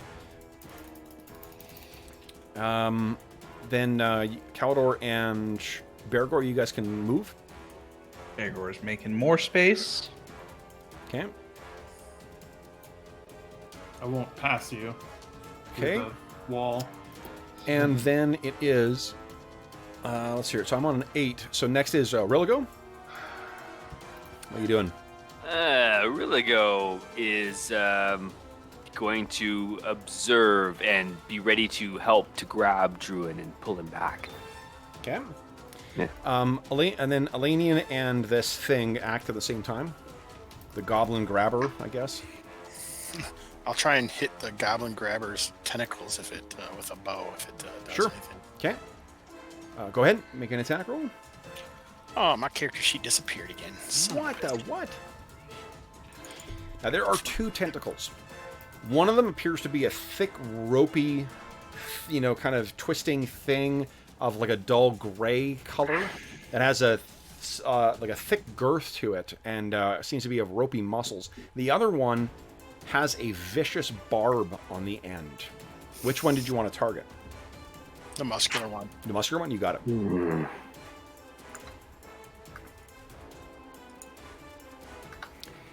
want Astonishing Fortune that sucker? No. No, okay. You fire, and it you hit, but it sort of ricochets off as things hide. Okay. It isn't like made of stone or something like that. It's like, thick rhino hide maybe, or something like that. Okay. So then on this thing's turn, first it tries to whack Druin with the muscular one. Oh, fucking hits. Does not roll well enough to grapple, but hits. You take 5 points of damage. Your DR does apply against this. But you're able to keep it from grabbing you, and then the stabby one, you're able to keep it at a distance. You batter it to the side. It then shifts over as well, too. And you can see, though I think you wish you hadn't, you can see its body. You can picture a horrible combination of, like, an octopus and, like, a, silly putty and a slug that just kind of is moving its way along the ceiling. And you can hear the sound as it moves, too, of some horrible aperture that it wants to stick you in. Guys, Druin is looking really messed up right now. Yep. Okay. Next up is... that's everybody, I guess. Elanion gets a second shot, because he didn't move. I think I'll fire it into its body to maybe Okay. scare it or something, hopefully. Come on. Possible. Oh, Even worse. that doesn't... It's a 4, so it's not a. Thank God. Yep. Like, oh, man. Weekends Not are as we rough call them now on in archers. Arter. Yeah. An Arter? Come on. Arter's not the first person to like shoot a character in the I back. think that since it's at my expense, I'm allowed to say it. Yeah. Alright, that's totally fair. All right, Totally guys. So fair. that's the end of the round. We're on to round 3 now. Then, Jeff, you won initiative. So, Crushed it. Jeffrey, beat my 4. Ah! Yes! Nice. Okay, I'm not acting on a 7, guys.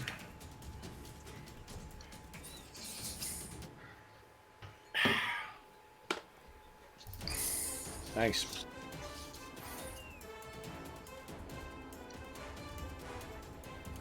Okay.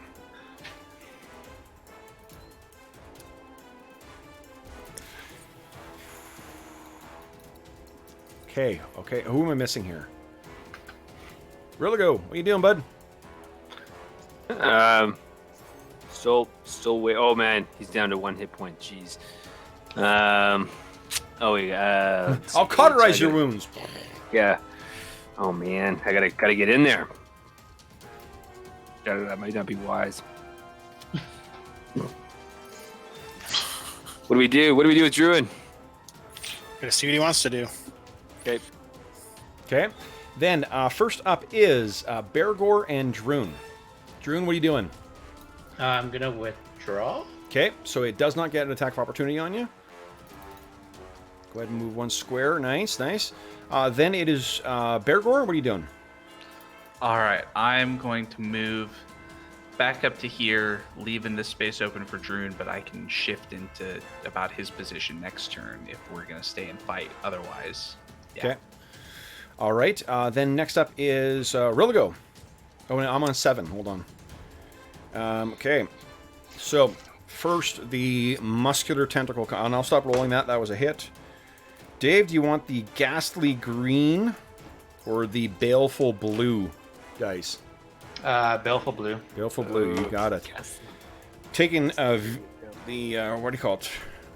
Listener's request here. So Dave, And first the muscular tentacle. Remember that withdraw gives him a 2 bonus to his AC. It does. It does. It does. It does.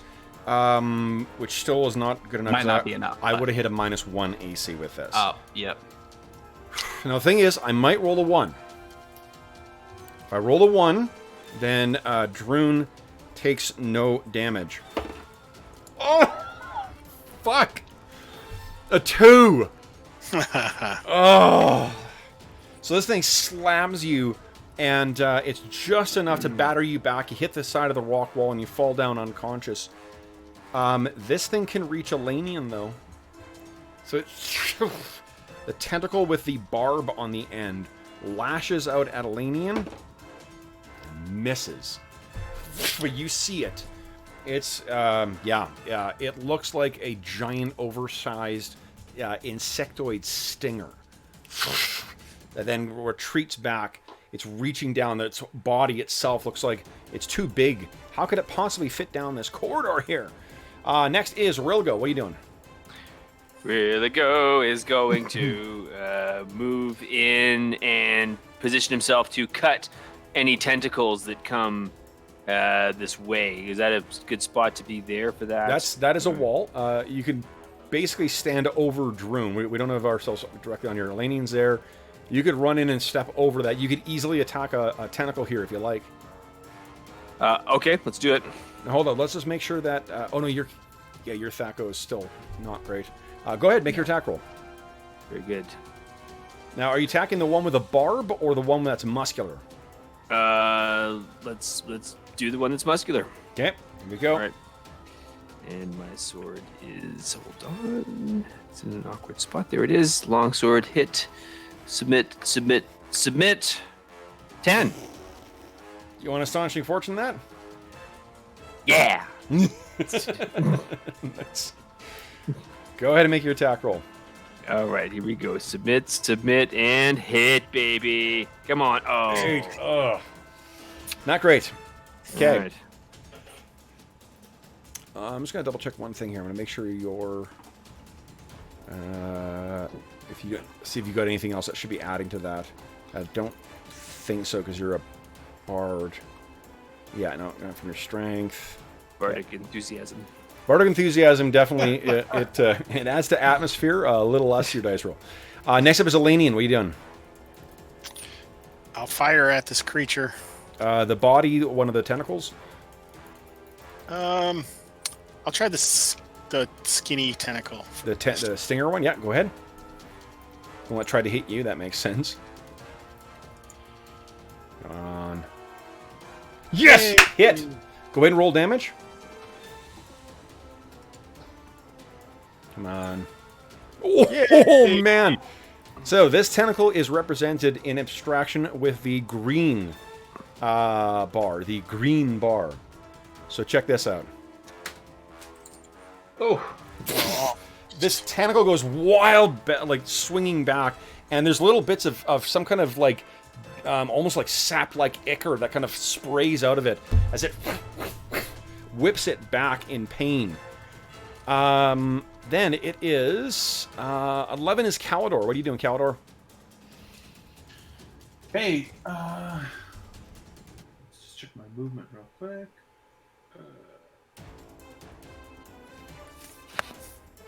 Oh crap! It is level? It almost sounds like a flail snail, but I'm not used to the. I think I can make it to here. tip. You're gonna Can love I it when you hear what it is, Hobbs. I'll tell you afterwards. Can I see it from there, Kevin? Absolutely, you can see it from back where you were. Okay. Yeah. I'm going to take a shot at it. Okay. Now, are you shooting the tentacle that Elanion injured, the big muscular tentacle, or the body itself? I'll shoot the injured tentacle, I guess. Okay, go right ahead.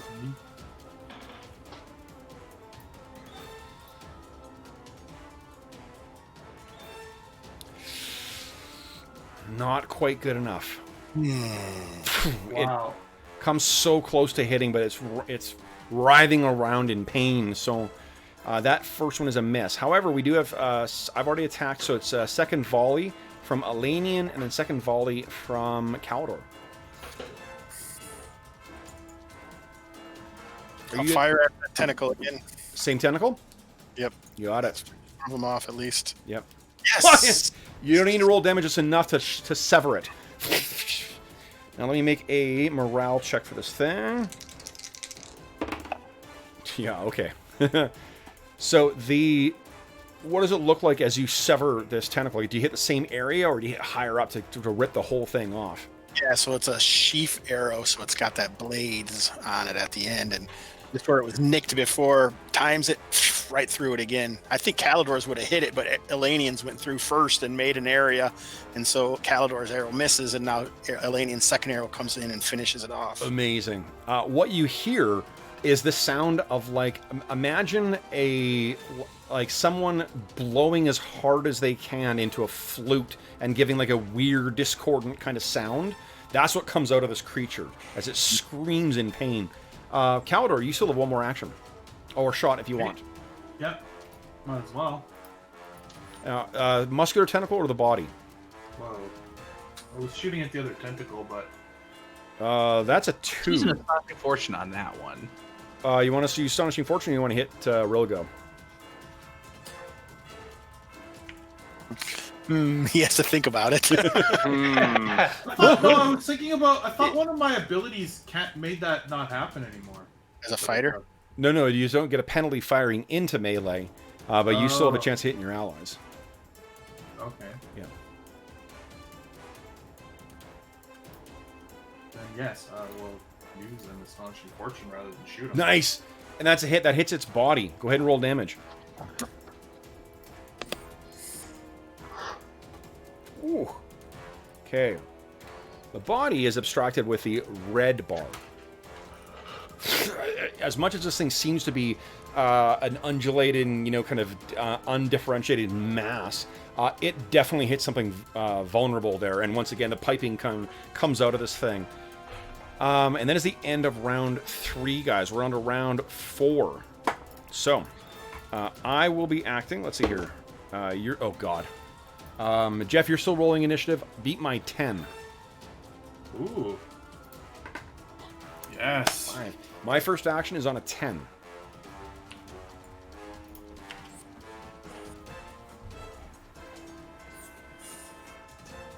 Wow, you are too faster with your bow than I am with mine. It's magical and it's a composite. I know. It's a little bit faster. All right. Rilgo, what are you doing? All right, can I maybe drag Druin out of there? You could. That would be a 5 then. So add 5 to that. You'd be acting on a 10. Okay, let's do that. Okay. All right. So first up is Bergour. What are you doing? Okay, Bergour is gonna shout to Rilligo, "Rilligo, heal Druin," and then open up space again. You guys got this? Going back and forth. Okay. Perfect. And then it'll be Rilligo and this thing act simultaneously. So Rilligo, what Shit. was it you were doing? You were dragging him out of here? Yeah. That's the idea. Fortunately, this thing shifts back 5 feet. It is trying to get away from... Actually, I think it'll shift down here.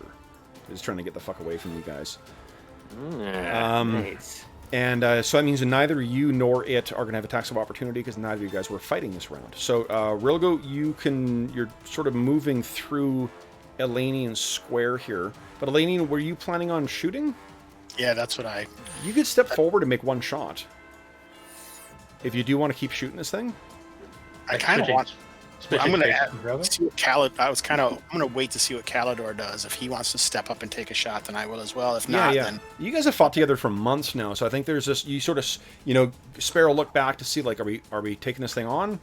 Calidor, what are you thinking? What's the look you give back to him? Absolutely. Okay, he's like... He's notching another arrow in his bow. Yeah. As you look over. So then what I'll do is I'll move... Rilgo, I'm going to say you move half your move, so you can drag him to about there. Elanion... Okay. You Perfect. Go ahead and move yourself forward however much you want. You can move half your move and make one range attack. And then Calidor, you can make as much move and make your regular attacks. Or half your move and make your regular attacks. Okay. Yeah, All right. Step there, I guess. Okay. Miss it. I was shooting at the body. The body, okay. So no, that hits part of the ceiling. It's moving around, so it's tough to see what part is what. Calidor, make your first attack. Holy Yes. shit. Big hit. Was that the body or the tentacle? Yeah, we're just trying to take it out now. Oh, weak damage. Okay. But you got a second shot. Yep. Go ahead, Elanion. He can't because he moved. Oh, he can. Yeah. There you go. Nice. You are really pissed at this thing. Holy shit. Wow. More damage. Okay. Yeah, this thing is really, really starting to hurt. It's still not squealing, but there's that weird piping thing, and all of you guys can hear this. It's incredibly, disquieting. All right, that is the end of that round, guys. We're on to round 5 now. So let's see here. Let's roll initiative here. So, just so we're all clear, if Rilligo dumps the potion down Druin's throat now, we're still in combat. Meaning that he gets, just He's so also that... only at 0. He's not in negatives. He'll be in negative at the end of this round. Yeah. Yeah, so he's Oh, at really? -1 now. So even at 0, you start losing hit points. At 0, you start okay. losing. Yeah. Yeah. So then he'd be at -1 because he went to 0 the round before. Yeah. Okay. Right, but the good thing is that it's the in combat save. Yeah, in right. combat So you have healing to- has a benefit as opposed to out of combat healing. Exactly. So Right. consider that before you decide Rilligo. And you, Okay. the amount of healing, you only need to use a sip. So you would still, you won't roll 1d4, but you still have one more sip worth of that healing potion. You don't even dump the whole thing in. Okay. My finger slipped. I rolled initiative. We have a 6. Oh, okay. Here, let's roll initiative for me. Ocho, so you're up first. Oh, we still won. Okay, so I'm on an 8. What is pouring a potion? Is that a 3? 5? Potion is 5. Boop. Okay, so first up is Bergour. What are you doing? I am raising my shield as I step up to here and maybe even look around the corner a little bit Okay, and then come back. okay. Let me see here. I think what you see. And I don't see anything that would shoot at me, but just in case. Okay. Okay. So you don't see anything. Now, on 10, this thing starts it seems to be undulating and shifting, and like there are tremors moving through this thing's body, which is really disquieting to see. But it seems to be its overall mass seems to be getting smaller somehow. Like It's wiggling up through a hole or something. then Rilgo, you're up next.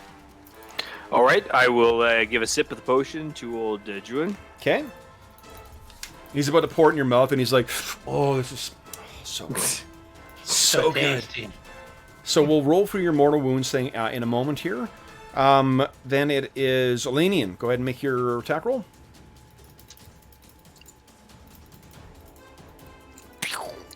And body again, you're shooting? Yep. Okay. Oh, shit. It comes so close. You do actually hit it, but it's like a tiny thin bit of its body, so mostly just the thing shatters on the stone underneath it.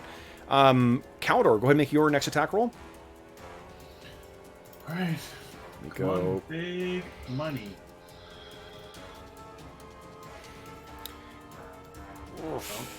Wait, do I get a bonus for being within 10 feet or something? You do. You get +2. Okay. I should be adding Oh, that. yeah, he Yeah. does. Yeah, he does. Yeah, because he's specialist. Okay, so that is a miss. Second volley, though, for both of you guys. This I'll thing's just already remember gone. Hit that +2 this time. Come on. Nope. Oof. -4. Big hit. Go ahead and roll damage. Come on. The damage isn't increased by that, though. It is not. No. Oh, look at this. Holy shit. Oh, shit. Yeah. All right. So then this is... Yeah, that's the end of the round. Okay, so let's quickly just roll for Druin, because he may be up and in this fight again. Druin, your constitution is a what? 15? 16. 16. 1/6. 1/6. Okay, so you got +2 from that. No modifier, so it's +7, 8. If you had poured that potion the first round, you would have got +5 to this roll. So, +8. Give me a 1d20 +8, please. You hear the sound of it opening. Yeah. Oh. So that result is you are critically wounded. You die unless healed to 1 hit point within 1 day. Do you want to re-roll that, or Well, what's the bump up result versus the the bump up reroll? result? You are in shock. You recover with 1 hit point. Give me a So what d6 roll. Actually, this is an important bit. This is the actual wounds. Give us a d6. Let's see what your options are here. He threw a d6 at my head. 4. All right. I'm a rookie role player. I've never played this game before, everybody. So what do you get? Yeah, on the critically wounded one, one of your knees is damaged. Carrying capacity reduced by 6, or reduced. Cannot force march. The one up is you suffer damage to your hips and lower back. You cannot force march. That's probably from the fall. So do you want to do that, or you want to re-roll? You spend Astonishing Fortune to bump up to that point, to the one where you get the damage to your hips, and then you're at 1 hit point. Or you could re-roll and see what happens. How many Astonishing Fortune do you guys have left? 2. 2. What do you think? Can he bump 'Cause up in addition if he rerolls? Yeah, if he re-rolls, he can still also spend another point of Astonishing Fortune to bump it up. That uses both of our points. Yeah, does. but what else are we going to use him on? Well, we got 2 more 2 hours left in the session. We're gonna go hide in a hidey hole. We're playing by Iron Man rules here.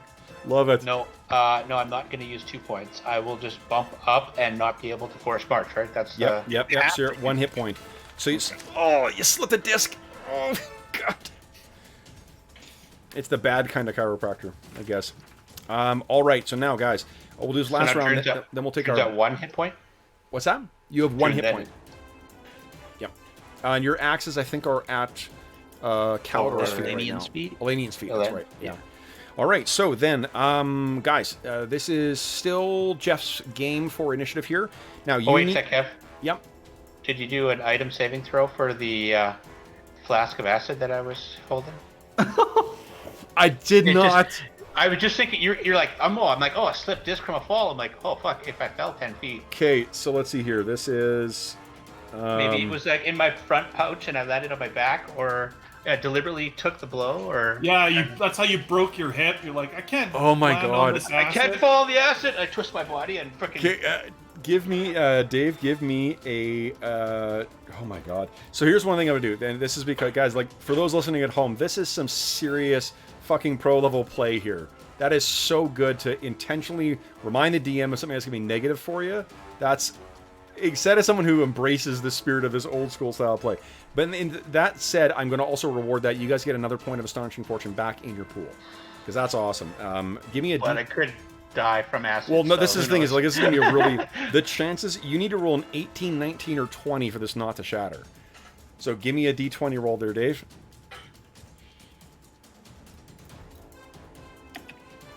Well, it's good you didn't use the Astonishing Fortune to roll again, because you rolled worse. So Yeah. Okay, so... that's the silver lining. So that thing is broken. Dave, give me a save versus breath weapon, please.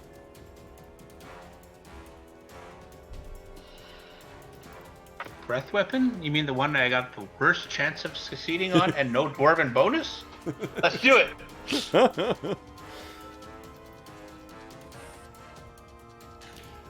7. All right. So it's actually the, you know, So the acid thing breaks. and that's why you've actually got acid damage to your back. That's what's caused. Fortunately, it's gone. You know, like the act of dragging you along the surface has sort of put it out, but there's some substantial damage to your armor. We'll figure out what the mechanical consequences of this is going to be afterwards. And in fact, what I'll do is I'll take a look at see what Rust Monster does, because that'll give me some idea of how to apply this to your armor. All right, so now let's just do this last. There's one more round until this thing sucks itself up there. So you guys need to win this initiative, or it's gonna do it's exactly as Hobbs said. It's slowly making its way up into a hole. So it is Jeff rolling here. Jeff. Bergour, can you spit on my back, please? You gotta beat my 2. Oh, fuck. Shit, yeah. You can do it, Jeff. No. Oh no.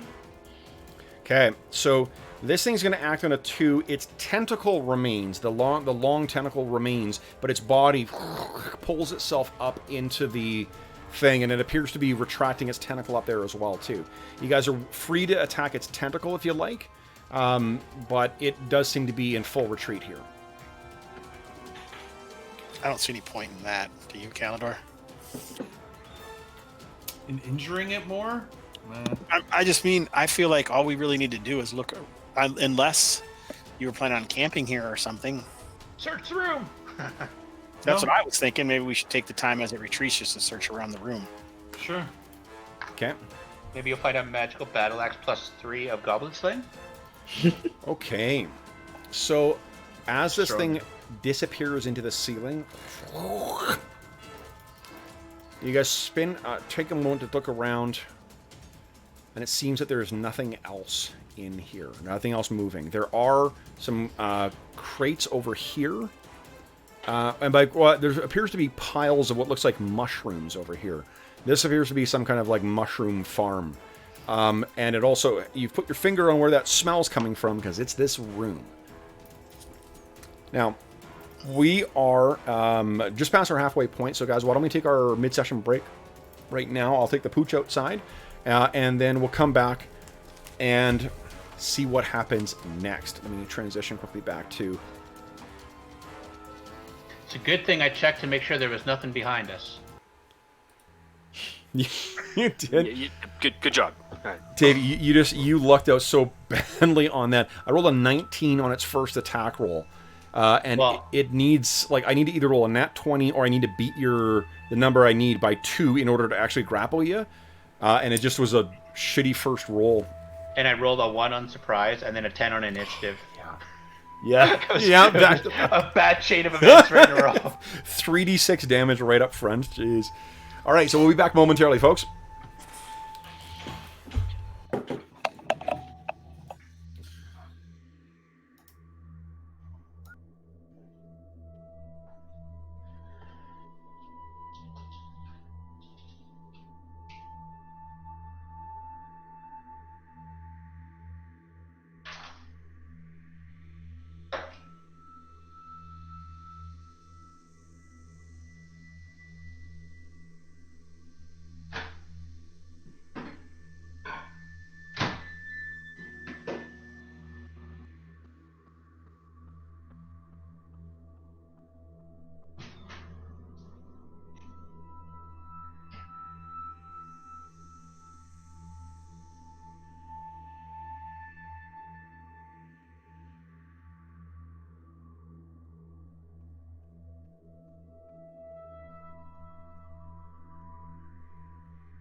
Man, it is a sad time to be an American.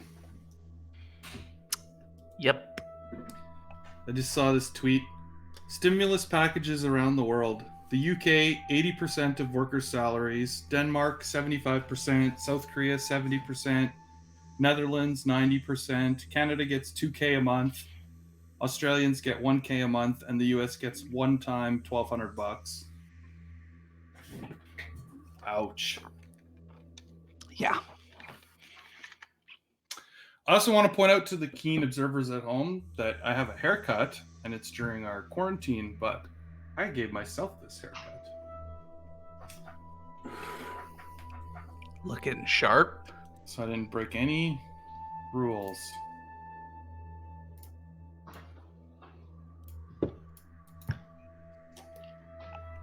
I still have in college a friend was like, "Oh, don't waste money on getting a haircut. Just get yourself an electric razor from Amazon. You can just shave it down yourself." And then I didn't think about the fact that I would look like a skinhead with really, really short hair, as opposed to him, because he was black, and so it looked fine. And I didn't think about it until after I'd done it, and everybody was super nice about it. But I was just like, "Yeah, I'm not doing that again." Yeah, I just did this with clippers, but Yep. I cut my own hair. It was an Yeah. adventure.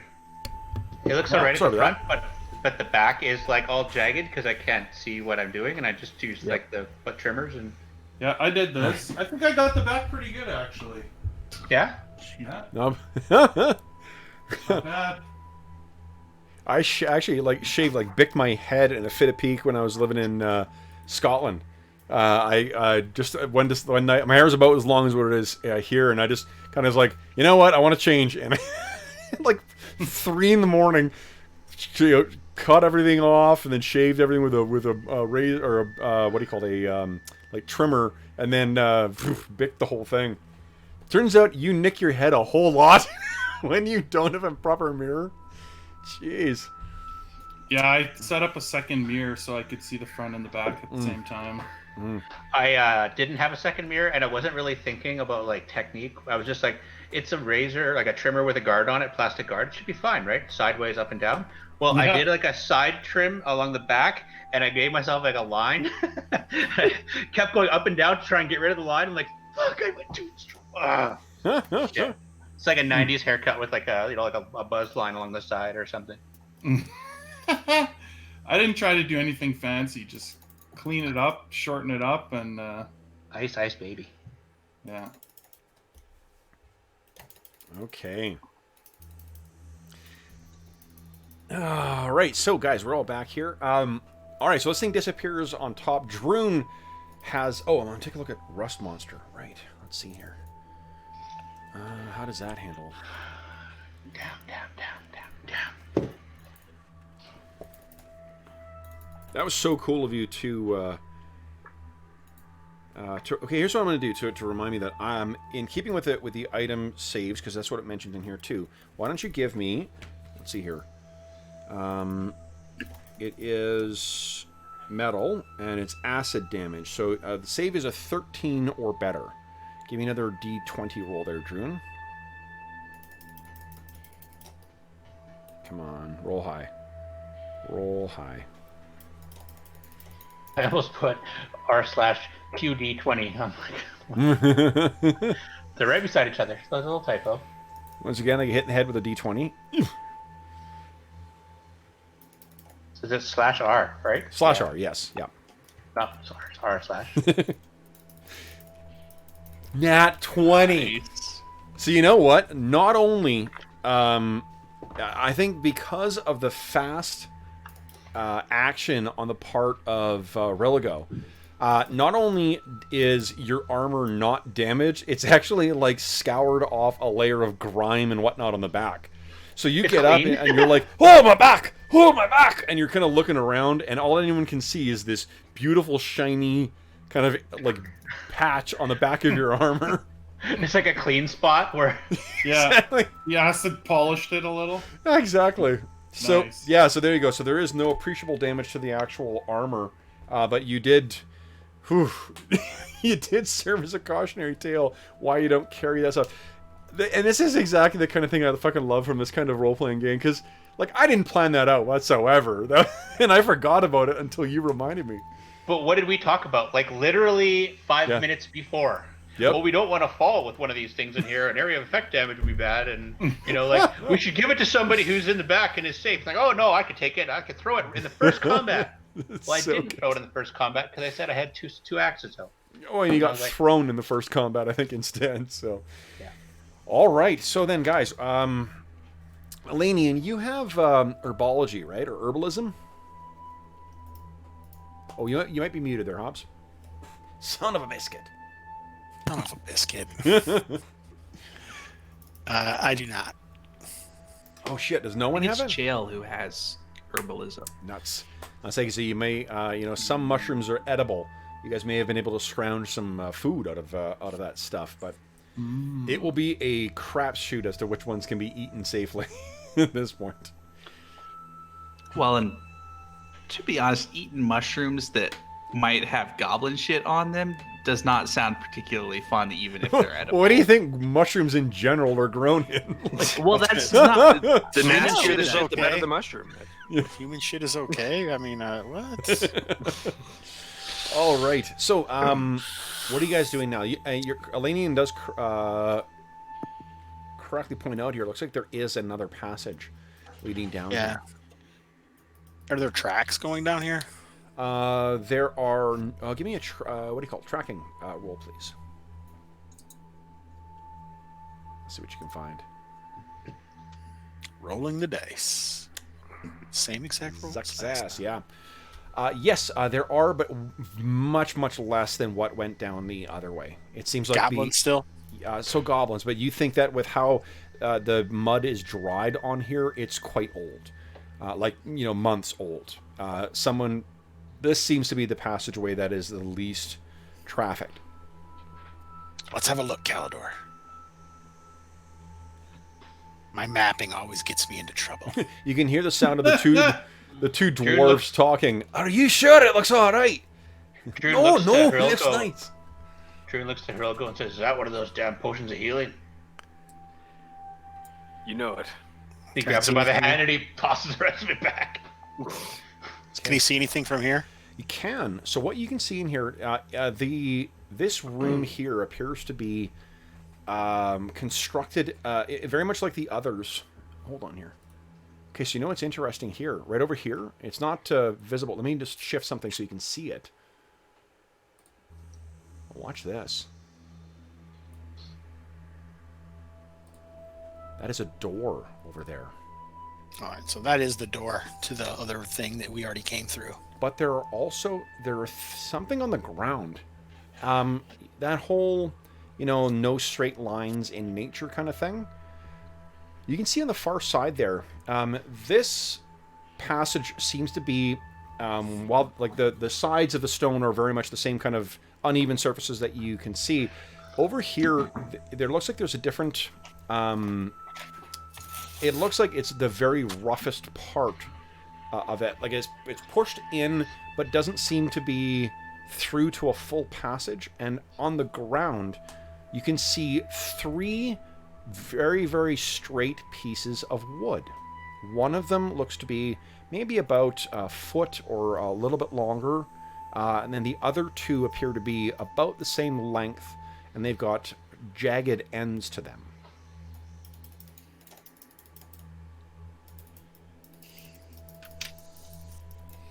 Just like pieces of wood sitting on the ground, or like up against the wall? And very perfectly straight. That's what draws your eye to them. For one, you haven't seen any wood apart from those crates elsewhere. And this wood catches... It is much finer in craftsmanship than anything you've seen in here thus far. At least anything in terms of things built by the goblins. Like arrows? No, much shorter than that.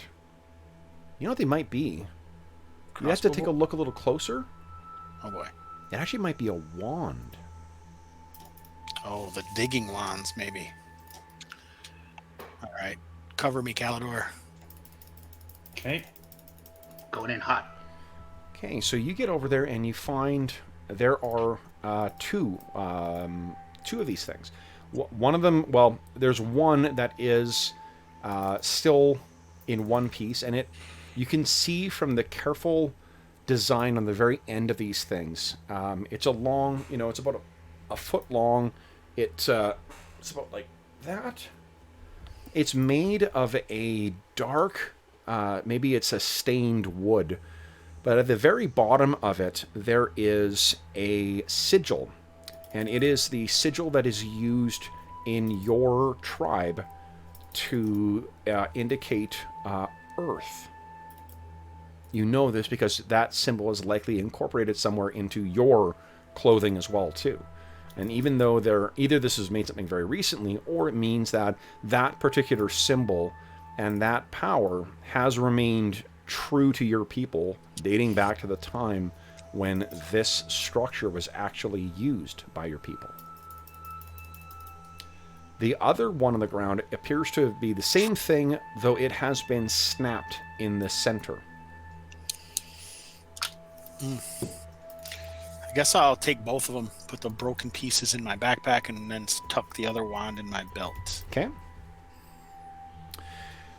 So, Caldor, you see him pick these things up and stuff it away. Otherwise, there's nothing else really of interest in here. What are you guys doing?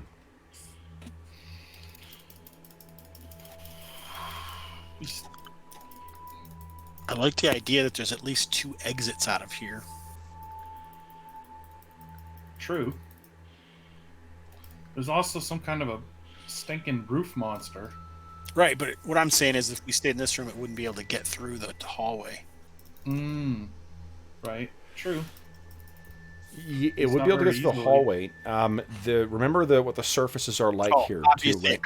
Yeah, it's not sure. Yeah, I mean, you guys could take a little while and try and reassure yourself that there are no holes in any of the uneven surfaces here. But it wouldn't take it probably like an hour at most is what it would take you to sort of thoroughly search this entire room, if that's what you guys want to do. Let's go bring the dwarves down here and see what they want to do. You still want to go after goblins now that Druin's hurt? Yeah, let's go have a conversation with everybody. Okay. Okay. Where's that? Yeah, sorry, I can move you guys down. What am I doing here? Although it is kind of neat watching you move little square by square. Where'd it go? Did you kill it? It's It like, didn't finish it off, but it escaped into a hole, very injured. So what do we got here? Is there another room? Another counter room? Is this the door that leads into that little hallway? Yeah. here, I'll throw it open for you, just so you can see down. Well, if the goblins don't know that creature is... No, if they think the creature's in that room above, they might not come this way. I don't think they fear it. You don't think they fear it? If they're growing mushrooms. Oh. It's their mushroom gardener. Or it's a recent addition. Were there any tracks leading into these areas? This one more rarely used, the tracks down here. I mean, if we're talking about resting, I think the nursery is still our best bet. It's cramped, but I mean, they didn't get us in there last time. I'm the right? opposite of you. You like to be in a hole where there's only one entrance. I like to be able to get out if I can. Well, I've got a shield that faces one entrance. So. Yeah, I like to be able to get out if I can. Guys, what else didn't happen last time you slept in the nursery? We didn't have nightmares. Nightmares? Who's having nightmares? No, the Elven Nightmares. Have you not?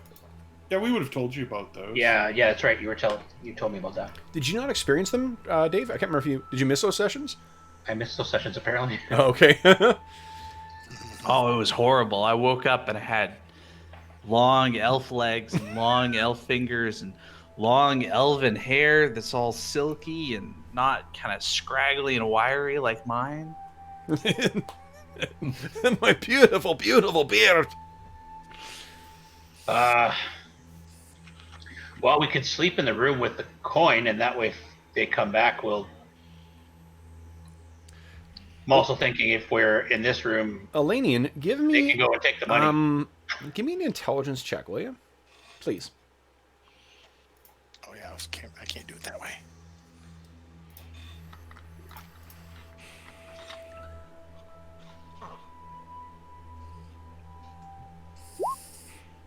No thanks. Okay. So, go Do ahead. we want? I mean, if we're fighting the mindless or the Zoblins, doesn't Druin have a chance to turn them? Yeah, he could turn. Absolutely. Or do you want to check what's down the hallway in the long hallway? Check that. Because you opened the door, so we know it's not trapped. And they ran north instead of west. Yeah. You guys want to do that? Druin is obviously very hurt, but Bergour. No, I'm happy to lead wherever we want to go. If we want to go back, you're talking about going back into the kind of main room where the stairs are, and then down the hallway that's to the west. Yeah, we could just go straight through here. Yeah. Well, assuming that this door is not trapped. Yeah, we can go. You around. guys have opened it. Okay. Yeah, hold up here. Let me get those doors out of the way for you. I don't think we have opened that door. We just opened this into that hallway and realized that this was a goblin door. No, this door opened because someone said that it had a room that was only barely. It was raw working. Yeah. Okay, right. Maybe we just closed it behind us. Okay. All right. Shall I lead the way? Yeah. Yes.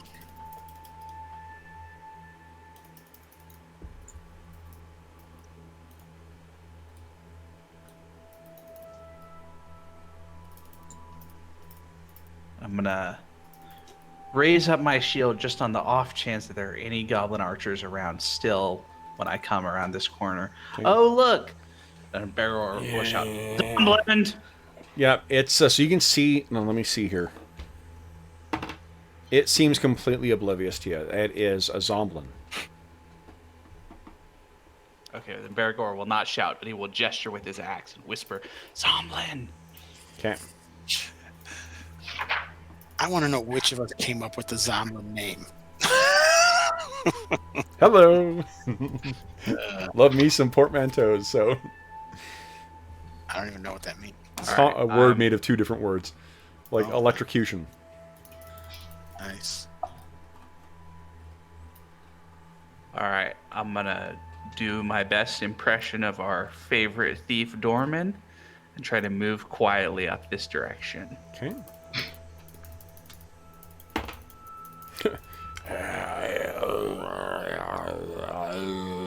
It's just standing there, sort of wobbling back and forth. That disgusting kind of blue stuff on its face. Do you want to just wait here and I'll draw it to us, get Calidor behind me, and we'll just fire arrows at it, and then you can just whack it when they come to the You door? can see as well, too, there is, I'm not sure if you looked further up on the map, but there is a second one further down the hallway there, too. All right, so I'm gonna wait. I'm gonna look back and kind of gesture for the guys to get in a line behind me. Yeah, maybe Druin, you should let Calidor. Or get in front of me, one or the other. And then I'm gonna step up to here. Yep. And then I'm gonna just clang my axe against my shield and do my best to get the attention of all the area. It starts moving this way towards you. So, guys, let's roll initiative. Now, did you want to try and get a jump on these things? Yeah, In which case, I'll roll surprise for it. I think so. Yeah. I think so. I assume that Calidor and Elanion will shoot before it moves if they get a chance. Yeah, it's not surprised, but they are very, very slow. Okay, let's do this, guys. Let us. Who do we leave with rolling initiative? I think Jeff, you're still winning, aren't you? I just lost right at the end. Lost right at the end. Then That's Arlen, not we're off away, to yeah. you. So this will be Alright. round. Let me get my turn tracker going here. Round 1. Arlen beat my 3. He does. Nice. So these things move. They attack particularly slow. So this is actually going to be on an 8. Is my first action. Okay. Let me get my stance for Zomblins out here. Particularly slow, he says. Same speed as Bergour. Okay. So, who am I missing? I'm missing Riligo and Druin. I don't know if I get to turn undead. I'll have to double check. I think you do. Just hold on. It's based on the Clangadin. Okay. Demi-human deities. It'll say what page is the Allegor on? Just looking for it now. Allegor's on page 53. 53. Okay. Let's see here.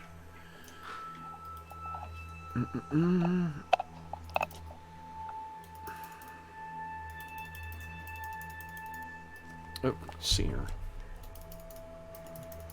You cast command, spiritual hammer. I don't know. Let's see here. I don't see it here, and it says if it's a specific mythos in the player's book, it talks about not all mythos grant this ability. Oh, okay. Oh, here we go. It's The not church. common at all. Turn into abbreviation for all character.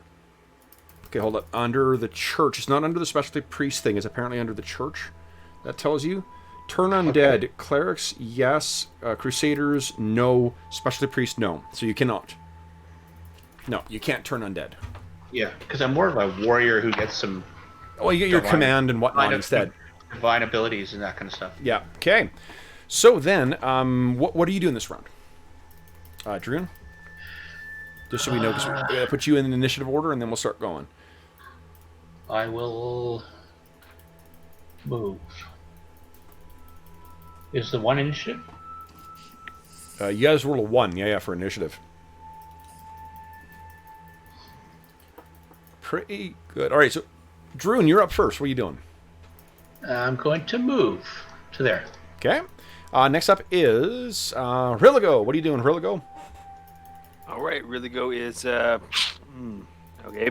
He's gonna move up, but only about that far. Okay. Then it is Elanion. Next. Okay. That is that's a hit. Go ahead and roll damage. These things are very, very slow. Let's see here. Oh man, he's got a lot of hit points. Nice. That's enough though. So yeah, you hit this thing, and it skewers right through its head, and it drops down without any, or completely insensitive. All right. Next up is the Zomblins and Bergour all at once. So these things unfortunately move very slowly. And then turns out there was another one down that hallway. The sneaky dogs. Okay, that is the extent of their attacks and moves. Bergour, you were simultaneously. Were we charging in together, or were you keeping defensive? I was going to stand ready to smack anything that got close to me. Okay, so you've got So that I'm gonna already. stand right there, ready. Okay, then Calidor, what are you doing? Shooting. Go ahead. And then Elanion, you get your second volley, and then Calidor will get a second attack too. So you guys go ahead and roll those. Ooh, big hit. Big hit from Calidor.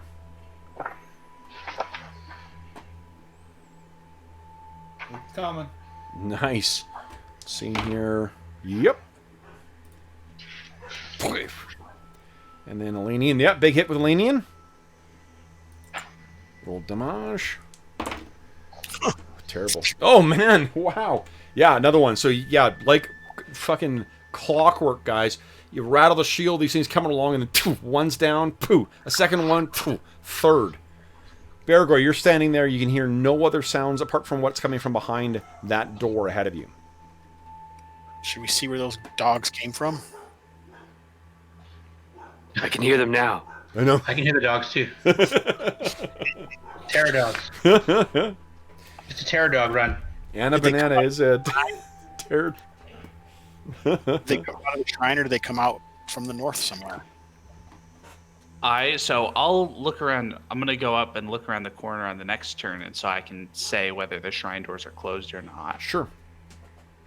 I can't remember. Did you guys actually put pythons in them or not? No. No, you didn't. Okay. Yeah, so We go ahead. just trusted that they were heavy enough to. We can be out of initiative now, so that's okay. Okay. Yeah. Stepping up to here. Yep. Then up to here. What do the doors look like? Doors are sealed. All right. So I'm gonna gesture as if they came from up here. You do remember that there were 3 of them. Led with the 2 goblins. Yeah. Those are the ones that Chael turned. Chael turned them while they're in the hallway. Yeah. Yep. Go up there and check it out. Yep. Just kill the ones that are behind the double doors and get the experience. Okay. Well, we're gonna go kill some more goblins eventually, but we gotta focus our efforts right now. Okay. So, and you can hear again outside the door here, almost as if they can hear or smell you. Those little fingers are trying to come underneath the door to get at you. They're just like little weak goblins. You should be able to just hold their head back when they try to reach at you in the room. Just be able to put your head on your forehead. Trouble is, they're mostly teeth, their heads. So, okay, so that door is ruined, smashed in your direction, Bergour. Yep. Go right ahead. But there's another door here. Yep.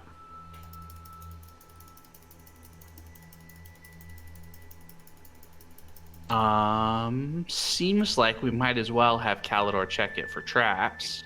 Is it closed? Sure. Yeah, there's a closed door right here. Okay. There's always a tiny chance I figure it out. Okay. Well, and it wastes more of the day, so we can get closer to resting up. So, Calidor, go ahead and move yourself up there. Isn't it strange that that door would be closed? Well, that's why I'm thinking it might be trapped. Okay. Calidor, you get down and you're cursing Dorman for having not been here. And you're looking at the... Come on, this is Dorman's job normally. As far as you can tell, there are no traps on this door. Seems clear, he says, and steps away. Well, like, so that I can be behind Bergour to fire when he opens. Like, Yeah. Yep. This door would... like I should be here with my bow out. Yeah, and this door Let's opens stack up the archers. towards you, Bergour. All right. I'm gonna wait until everybody gets in position. You want me to open the door? Or no, I guess I can't. Could Druin open the door from this square? Like reach over and throw it. It would open probably close towards the wall. Yeah, so it'd probably go the other direction. You could grab it and Okay. sort of toss it to open it up.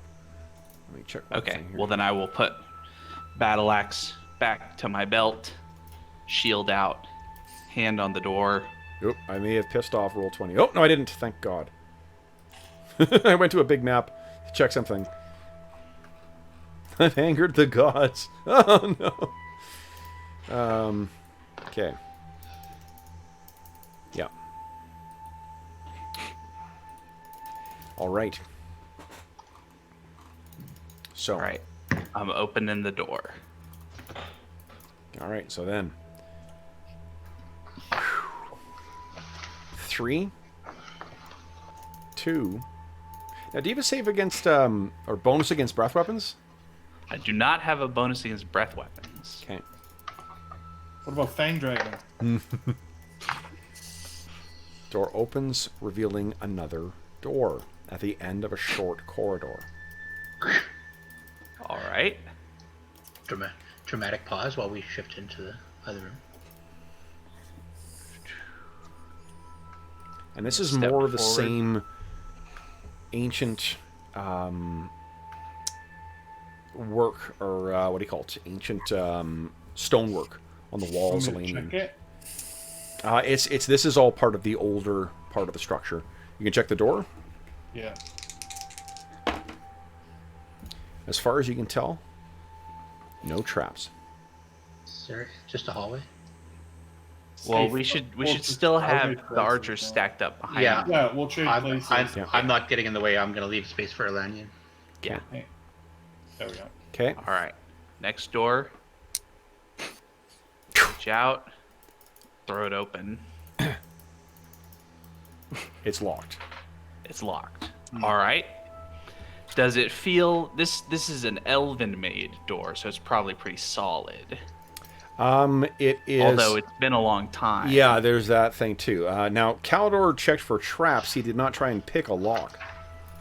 Yeah. Oh, okay. Or- I can also try that. You can go Or I ahead and could just use my battle axe. Yeah, your choice. Maybe we should Try pick. picking it first. I feel like I could sing you a song and give you a little bonus. I feel like No, you can't. Okay. maybe we Hobbs, should what do you say? quiet. I was just thinking maybe we should be quiet and maybe try to pick it, and maybe we can surprise somebody on the other side. Yeah. Yeah. I was thinking if I like in Lord of the Rings in Moria style, if I could cut a opening, you guys might be able to shoot through it if there's something on the other side. They have a cave troll. But I'm happy to do the pick lock strategy. Calidor, what's your pick locks like? Ooh, baby. Probably worse than the other one. Pickpockets. Open locks 15%. So He's a fantastic Well, archer. let's try it anyway. Okay. not even close to worse. You can go ahead there, Calidor. I don't need to roll some secret. You'll know or Oh. yeah. You'll Okay. either succeed and open it or fail and not. So I guess it's this one. Nope. nope. Man, Dorman made it look so easy. Now, what you guys can do is you can try and just push this door open as well too. It's going to be not a strength check. This will be a yeah. This is going to be a Ben Bar's lift gates check because this isn't just. I don't know what you guys were expecting. I mean, Dorman's a thief, and, I'm an acrobat. There's a big difference. What is the highest strength in the party? I think the highest is Druin with 17. Yeah, you're at what, 16? So if you I'm want, at 16. if you want to try and muscle this thing open, Drew, and you may be able to do that, there's 13% chance. I mean, I have 10. But, and I don't want to be standing in front of the door when the, spells go off in the... Yeah. Yep.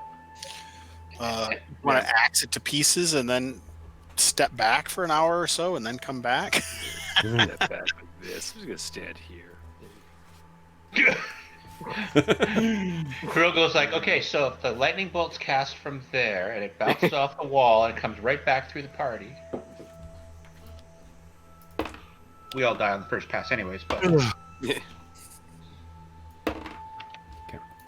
Yeah, so it seems like the best solution is probably to use my axe to try to chop down the door. That's probably better than Okay. trying to just muffle it.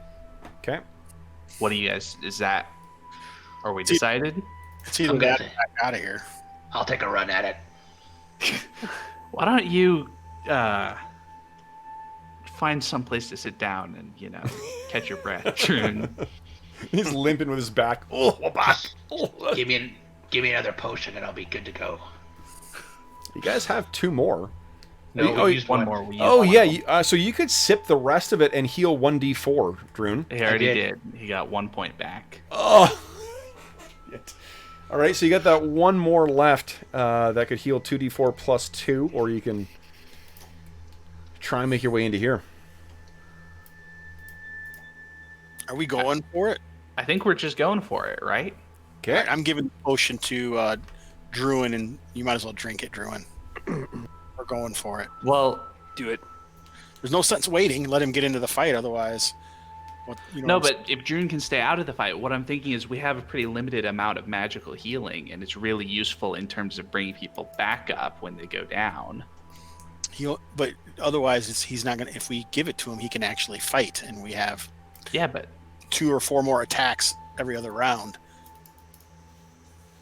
That's fine with me. Whatever, you guys. That's fine. Well, no, I'm fine with whatever. I'm just saying if we can keep him out of this fight, we might be able to save that resource for later when we don't have any healers like we often run into. What makes you think there's a later?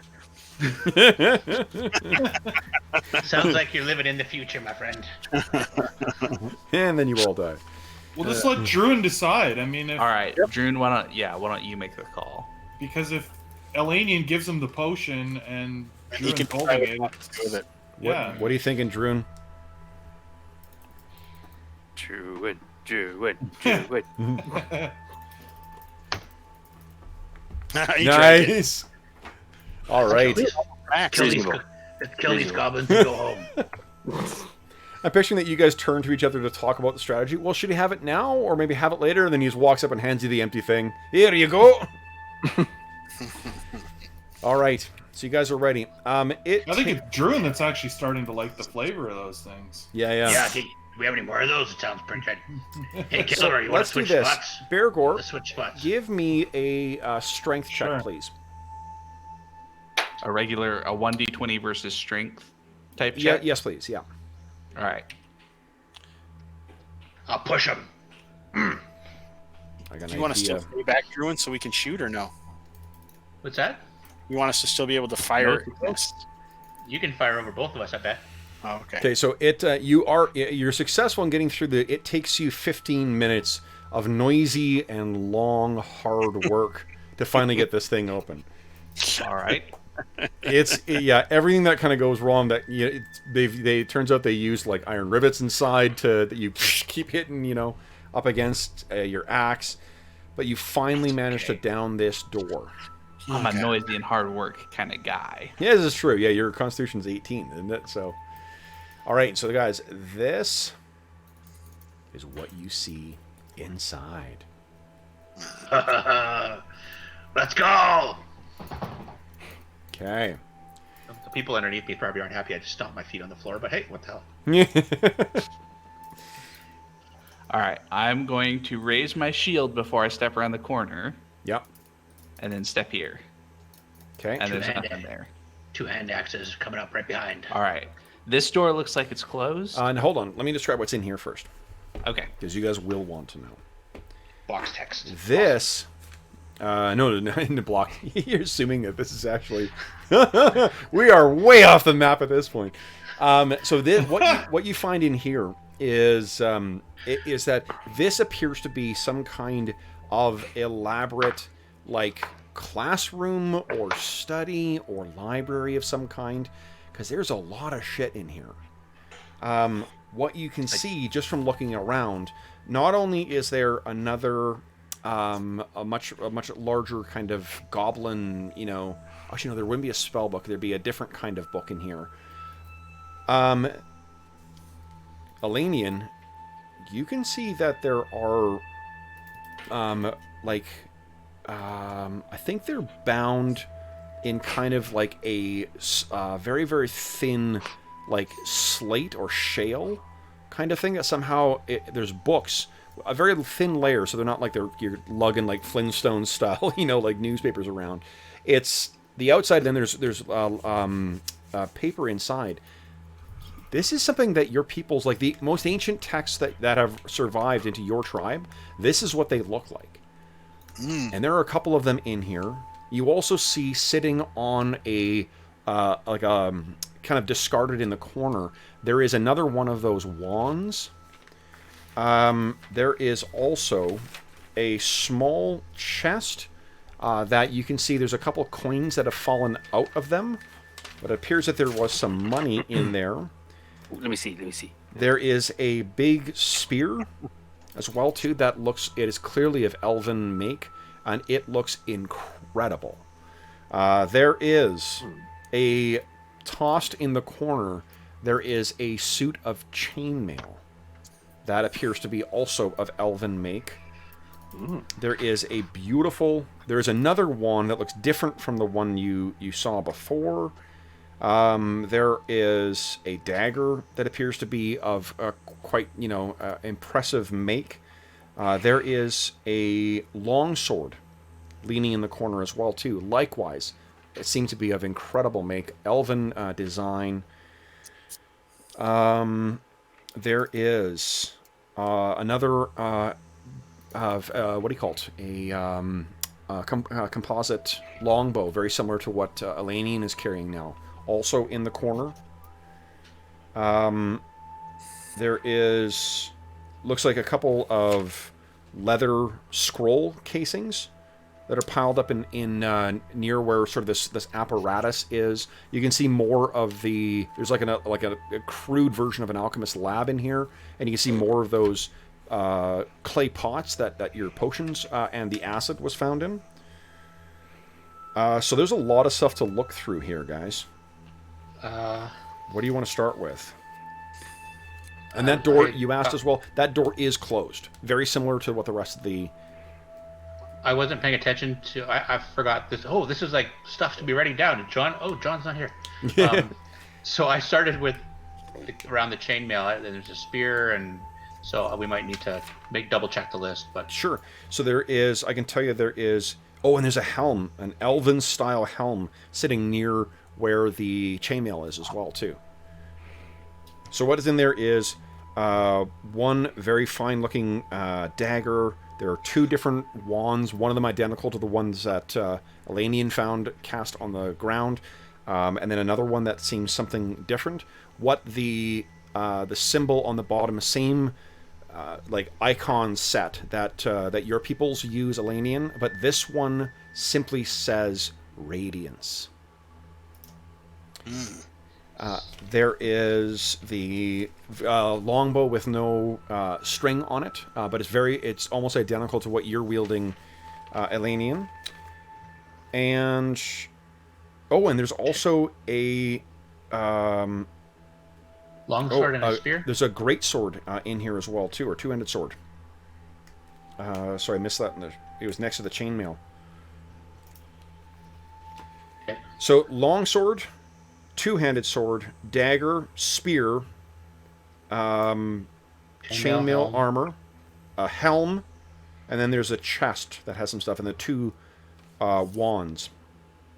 And leather scroll casings. And leather scroll casings, yeah. There's 1, 2, 3, 4 leather scroll casings, and then there's that book as well too with a slate cover.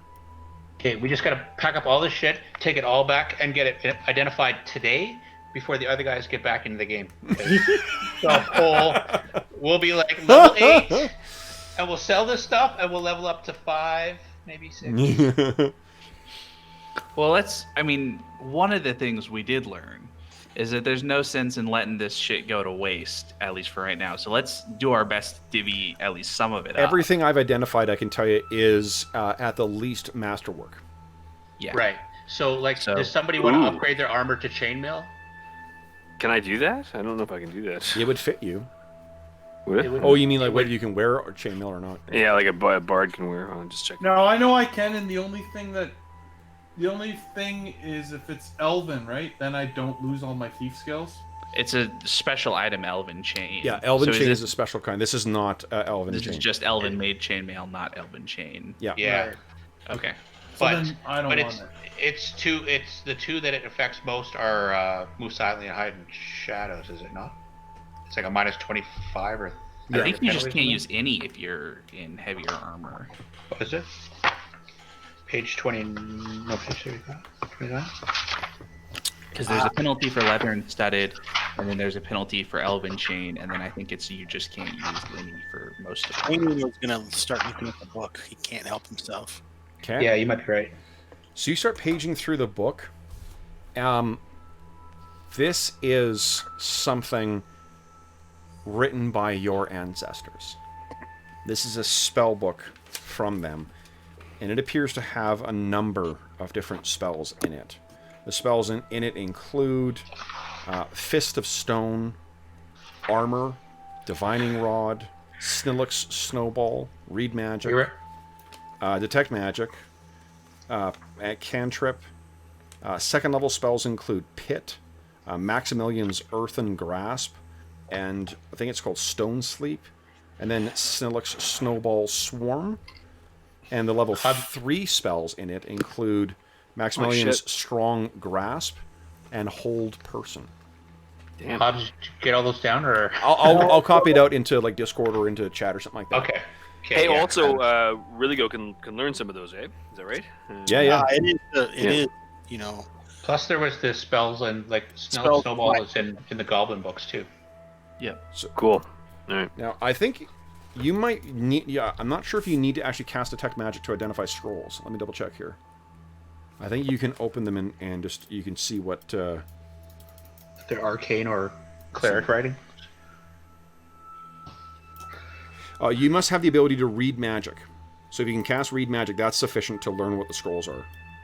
Okay. Is Yeah, Is that a cantrip? No, it's a first level spell. First level? Every spellcaster, every mage learns it. we have it. We don't have to cast it to read it. We just have to be able to, right? Yeah, like once you've you don't need to cast Read Magic to then use the scroll. You just need to cast Read Magic in order to see what the spells are.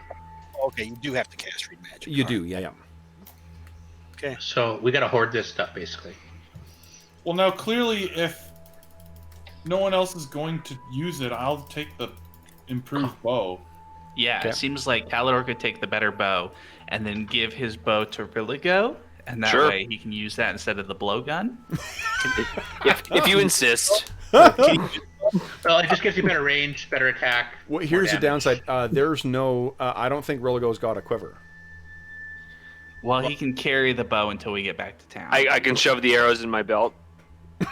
I think we've killed enough goblins. They've got like a goblin quiver, maybe that you can. Yeah, you could probably... Yeah, That's a good point. it's Hey, not so I thought- ideal, but... I can just take a goblin's skull and empty it out, and then just sort of put him in there.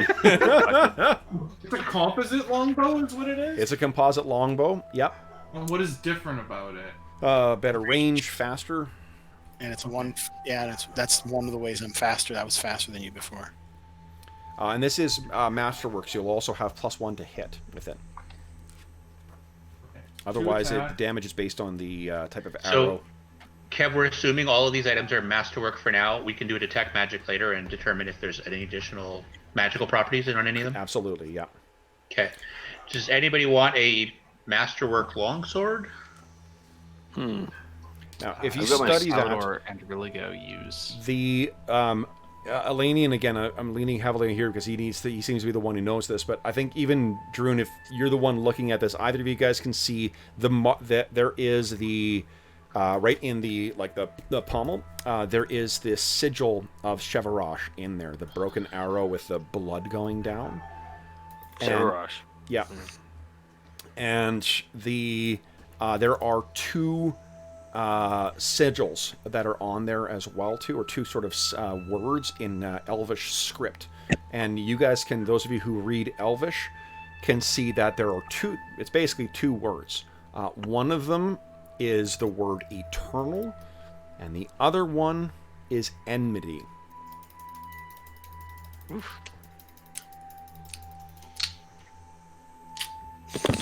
Where's Erlich when you need him? It's the eternal sword for the eternal champion. Yeah, really.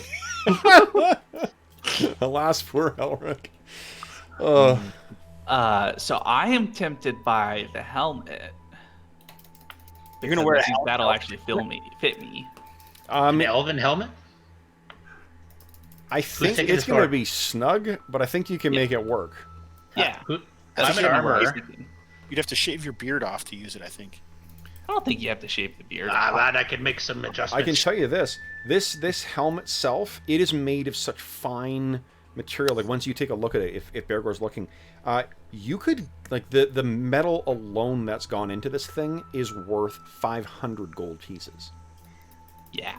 So As an armorer, if you need to do a tiny adjustment to try and... maybe that it could add like an AC or two onto my already ridiculous AC. It will not add anything mechanically Will not add to it. anything, but it might have some other magical property. It would just replace your existing one, and it also looked pretty fucking fly.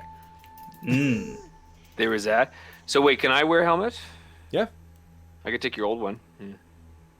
I mean, clunky dwarven one. yeah. That's awesome. Sure. Really, why don't you take the old one and I'll try out this new.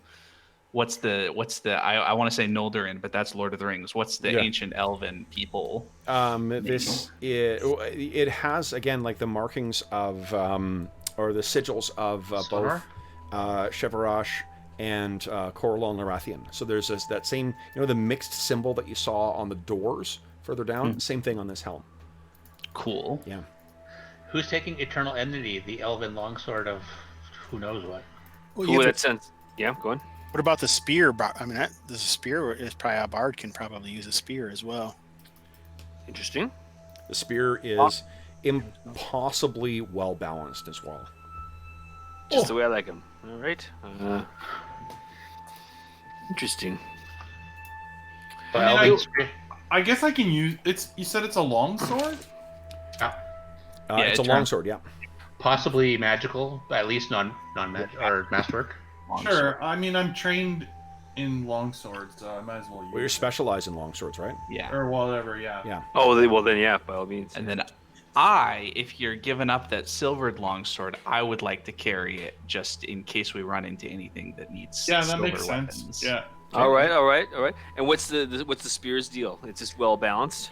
As far as you can tell, yeah. No one has. I know, of course. No one's. The bard has the ability to detect whether something is magical. Oh, right. Hold on. Let's see here. Oh, Steve, you should be rolling some. Yeah, hold on. 300s here. Let's go through these because I can one by identify one. things too. The general purpose of them. Yeah, so let's take a look at here. So, Elanion, you're taking all the wands. forgot about this. Yeah, Steve, this is your time to shine, buddy. So Yay! first off, I'm gonna go down the list. I've got them here. Let's take a look at Calidor's bow. So give me a percentile roll, please. Now, I think you're second level, so you only got a 10% chance here, but better than nothing. Yeah, 47. Okay, Nope. so you don't know anything about that. Let's do the dagger that you found. Nope. 70. Nope. Let's do the wand with the radiance symbol on it. Give me the wand. Nope. Let's do the chainmail. Chainmail. 9. Guys, +2 chainmail. Oh! Nice. Whoa. That sounds pretty awesome, guys. That sweet AC. Then let's roll for the. Is that also? Oh, what's that? Does the magical bonus on armor do anything to like movement or encumbrance or? Nope. It just unless it's got a different enchantment. And what we're gonna do is, you know what? We're gonna roll for its separate enchantment because I love that feature in this. The complete comprehensive equipment manual for 5e. Let's see here. Steve, would you kindly give me a D100 roll, please? D100, 48. 48. So it turns Steve into a toad. Nice. No, I'm kidding. No.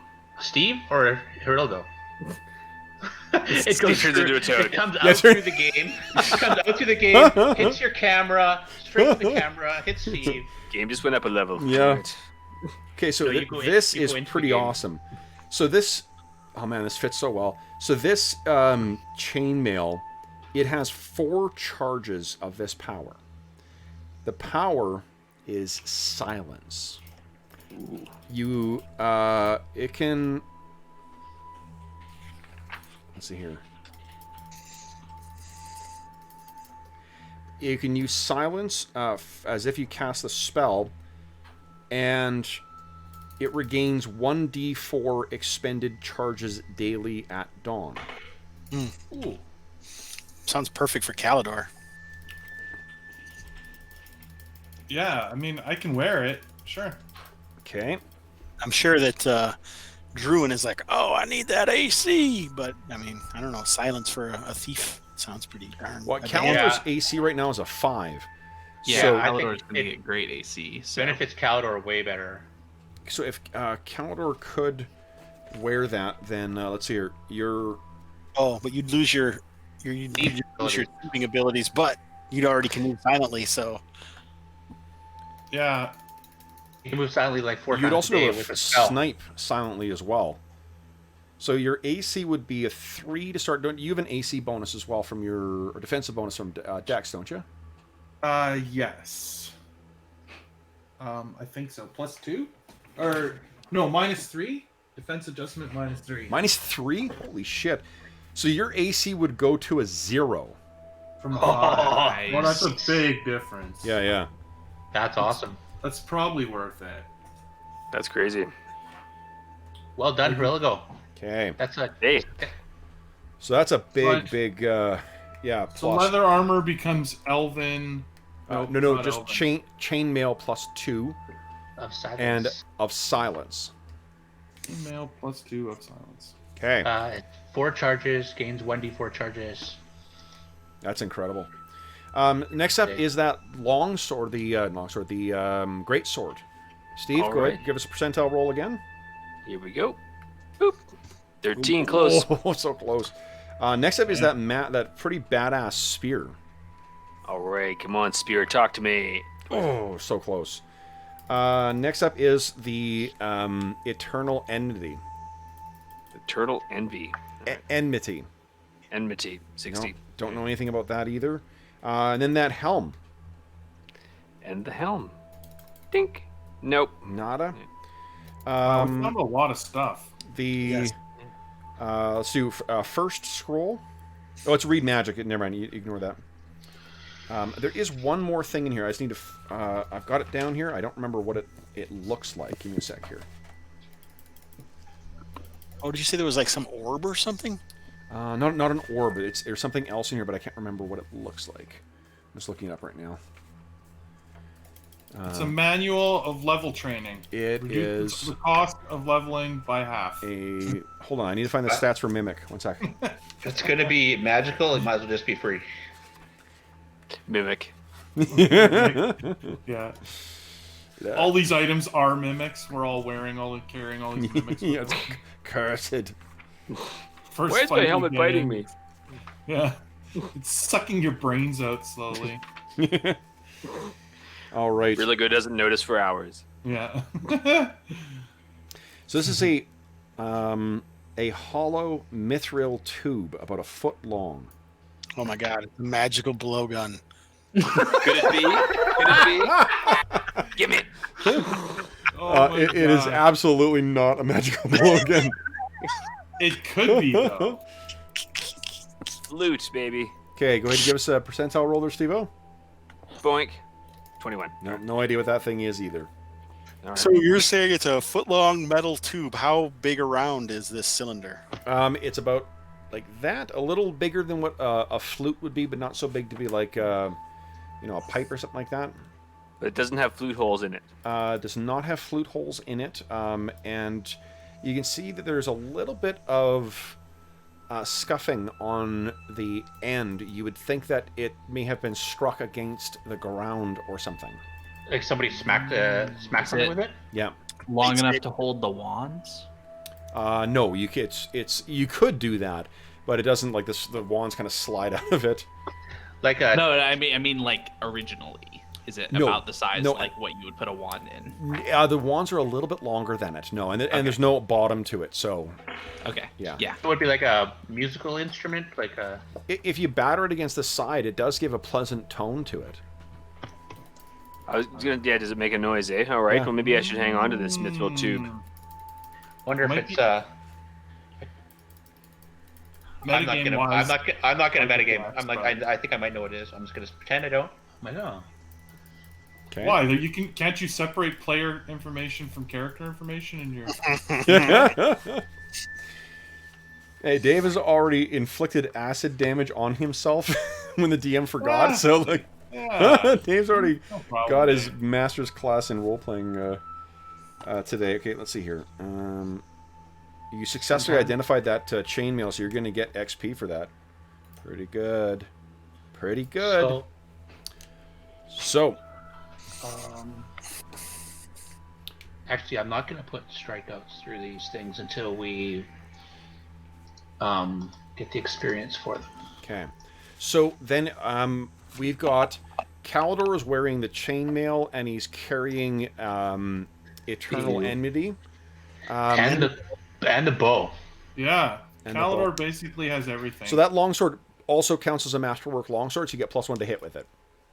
Oh, cool. Hey, so there you go. That'll Yeah, make you badass, Bergour's got brother. that fancy hat. Elanion's got 3 wands and some scrolls and some books. Knox will probably want to be, chatting with you about that. Go find, but Yeah, and I think Can a bard use a spear? Did we find out? say again. Can a bard use a spear? Did we find out? I think bards can use any Mark weapons. can use all weapons, yeah. Oh shit! Yeah. So do you want to use that spear there, Steve-O? Sure, that sounds good. Yeah. And 'Cause I think the mithril tube. tube. Yeah, you're gonna take that the tube or chime or whatever. Sure. Okay. We got Bergour with the helm. Elven Spear is going to Hurligo. We have a two-handed sword. Yeah. Anyone use two-handed swords? Man. Oh, I guess I'll good. the dagger. Is that all right? Dagger to Elanion. For now, yeah. Let's see here. Knox uses throwing daggers fairly often. And He does. yeah. That's I'm not true. saying I won't pass it on to him. I'm just saying if we need it in some fight or something, I just wanted to put it Yeah, on. you might as well be holding it. Yep. Yeah. Yep. As far as carrying the two-handed sword, it's pretty heavy too, isn't it? I could be slightly encumbered, but Two-handed sword is. I can tell you what the weight is in a second. probably like 10 pounds. No, I can't. It's not on the DM screen. It's in the book. I'm looking. Okay. So there is that other door in here as well, guys. One to the 2 doors. Oh, 2 doors. That's One door right. here, Yeah. One door there. Yeah. There's two-handed the sword. trapped one, and then the one that's not trapped. 2 doors down. Now, which one's which, though? Calidor has a 15% chance of being able to tell us. Calidor, do you want to search for traps? Absolutely. Okay. So hold on. Which door are you checking first? The one on the right or the one on the left? This one. That one. Okay. Yeah, you got it. As far as you can tell, there are no traps on that door. Probably safe, he says. Okay. And then he goes to this door. Okay. As far as you can tell, there are no traps on that door either. Okay. Safe as can be. Safe as All right. houses. Which one do you want me to open first? To you. This one that Calidor's at right now? Up to Yeah. Move out Yeah. of the way. All right, let's do that one. you. Let's prepare our archers. Okay. Go. Dogs. Actually, just move Guys, the guy. dogs. Who's our archers? I am. Yeah, he's an archer now. He's Oh ready. yeah, all three of you guys. Awesome. Okay. I'm here for sport. Okay. I'm gonna offer encouraging words like the bard used to do. Now he's a freaking fighter. He doesn't do that anymore. You ready, guys? In 3, 2. What was your save versus breath weapon again, Bergour? Just kidding. Door opens and there are a set of stairs that goes up and seems to stop at a like a board of some kind, or maybe a door, like a trap door or something. So I have an ability that gives me a way to perhaps sense the approximate depth underground. Yeah. On a, This is going to be the surface. yeah. Yeah, for sure. This will lead right to the surface. So seems like we have found the way that the bugbear gets in and out of down here. Ha! We should frickin' tighten the door shut so he can't. I think we should see where it goes first. Oh yeah, there's that too. Well, there's going to be a bunch of dogs up there. If it's at the base of the tor. This Oh, no, no, this not would be that the same. It's not the base of the tour. You guys haven't gone down nearly far enough for that. Oh, not that far. This would just go the back. surface You of the think? top. Yeah, surface as in like the top of the tour. Okay.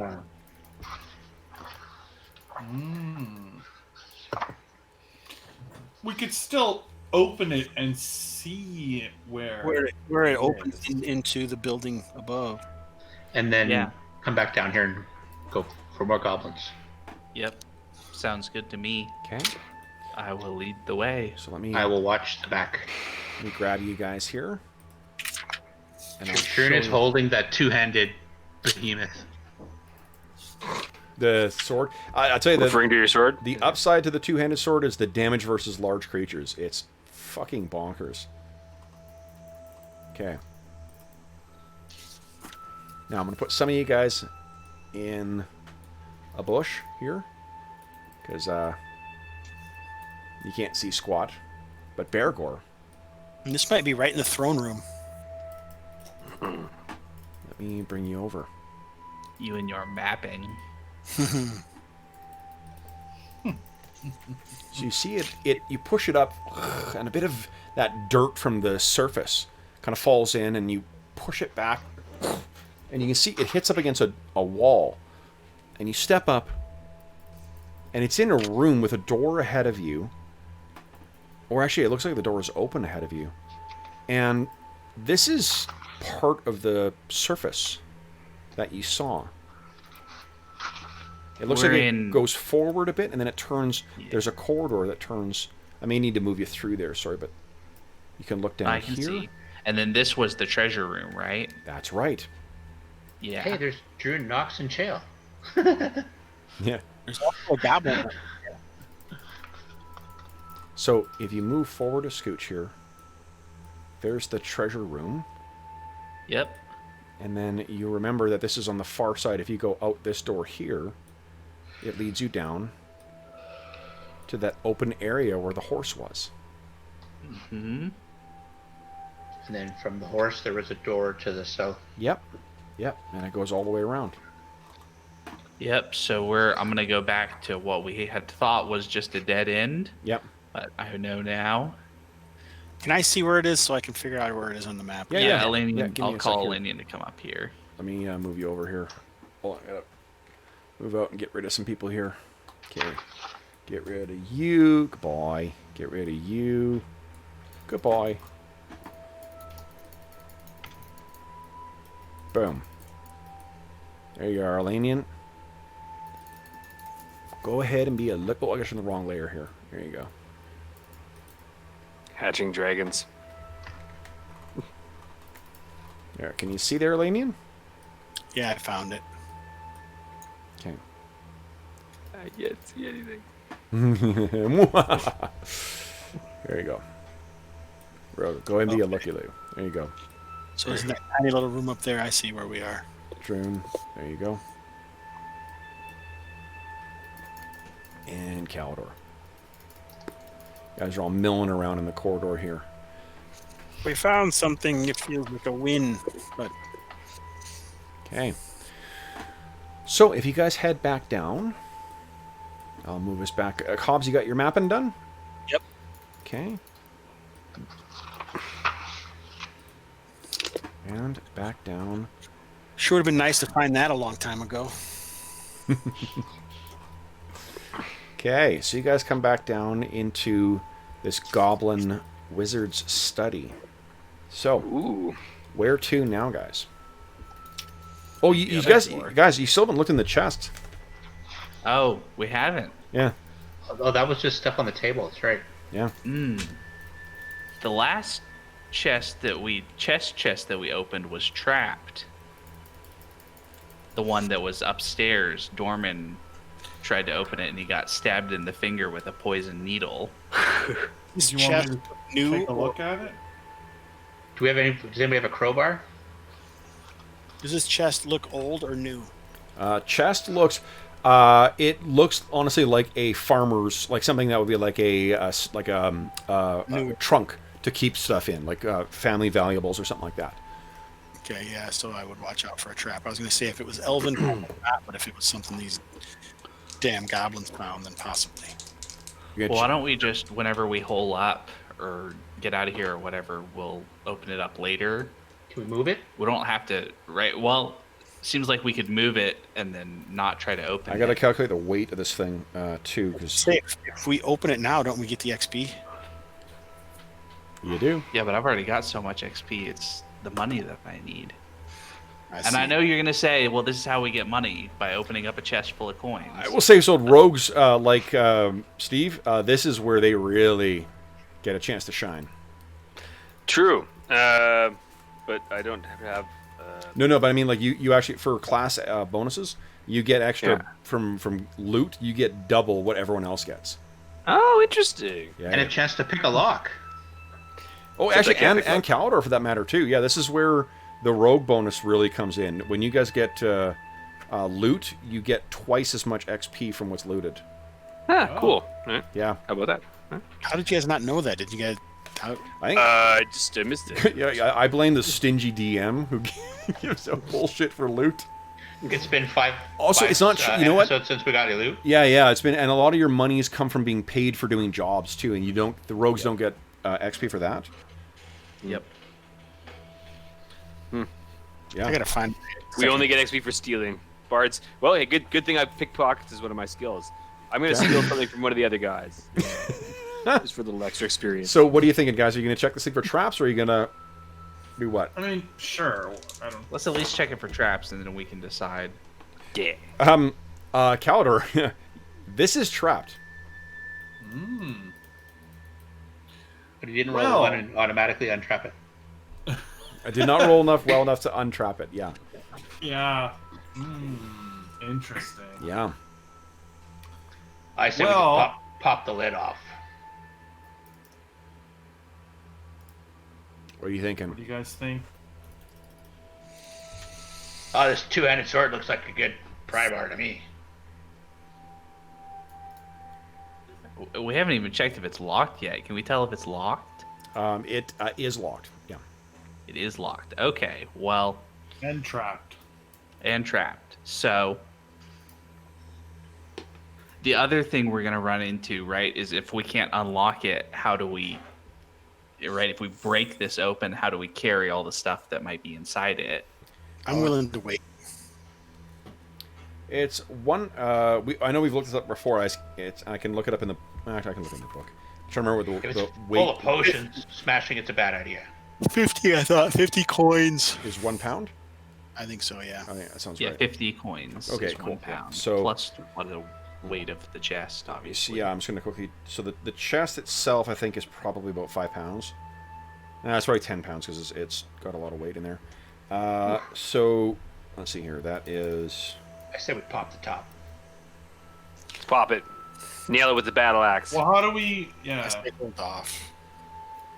Just slide the two-handed sword in between the and then pop and then bam. It's only so with everything inside, it's only about 25 pounds.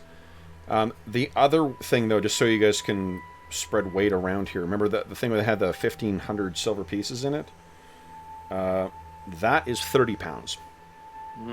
Oh Yeah, no, that's that'll a be weight. 40 with the chest. Yeah, that's, Yeah. So someone just make sure you're including that in your weight. Oh, those 35 stones. Shit. Hold on. Well, we haven't necessarily taken those yet. If you want XP for them, you better. Yeah, better. That thing's have- worth 21 pounds. I say we just take this chest, we go and haul as much of the other stuff as we can, we drag our slow story asses to this top, and we find a way to get the bridge back up. We're so close. Oh, and you guys haven't checked. Remember, there was there were the other vials as well too. Yeah. Other vials? Yeah. The what do you call it? The Potions. yep. I didn't put that in the party loot. Yeah. There's 10 of them. All right. Can we open them up and sniff them? You can sniff them. Yeah. Yep. Do you still have a? Does someone still have acid left? I don't think so. Eh. Nope. No, since Elanion threw his and Druin But fell it's on probably it, so. it's probably smells like my coat though. Yeah. Smell my butt. It smells like acid.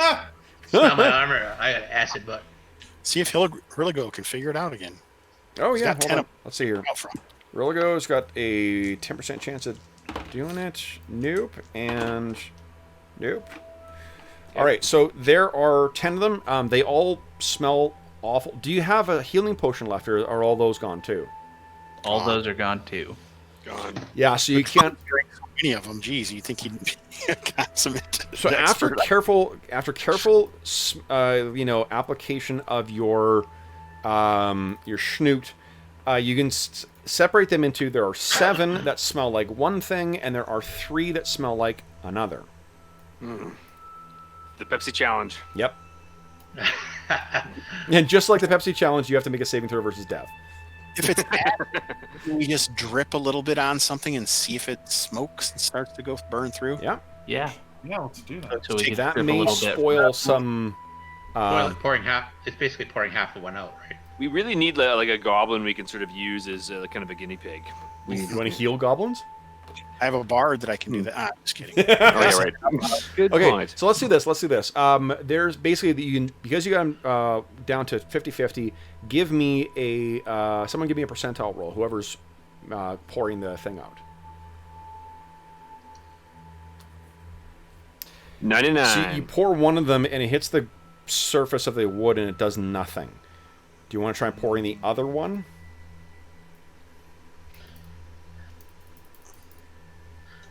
Here, give me that. I'll drink it. If you pour Pouring the other from one, yeah. the other So group. basically, what you're able to identify is that 3 of them are acid, and 7 of them are healing potions. Oh, nice. But the one healing potion, one of them only has a sip gone already.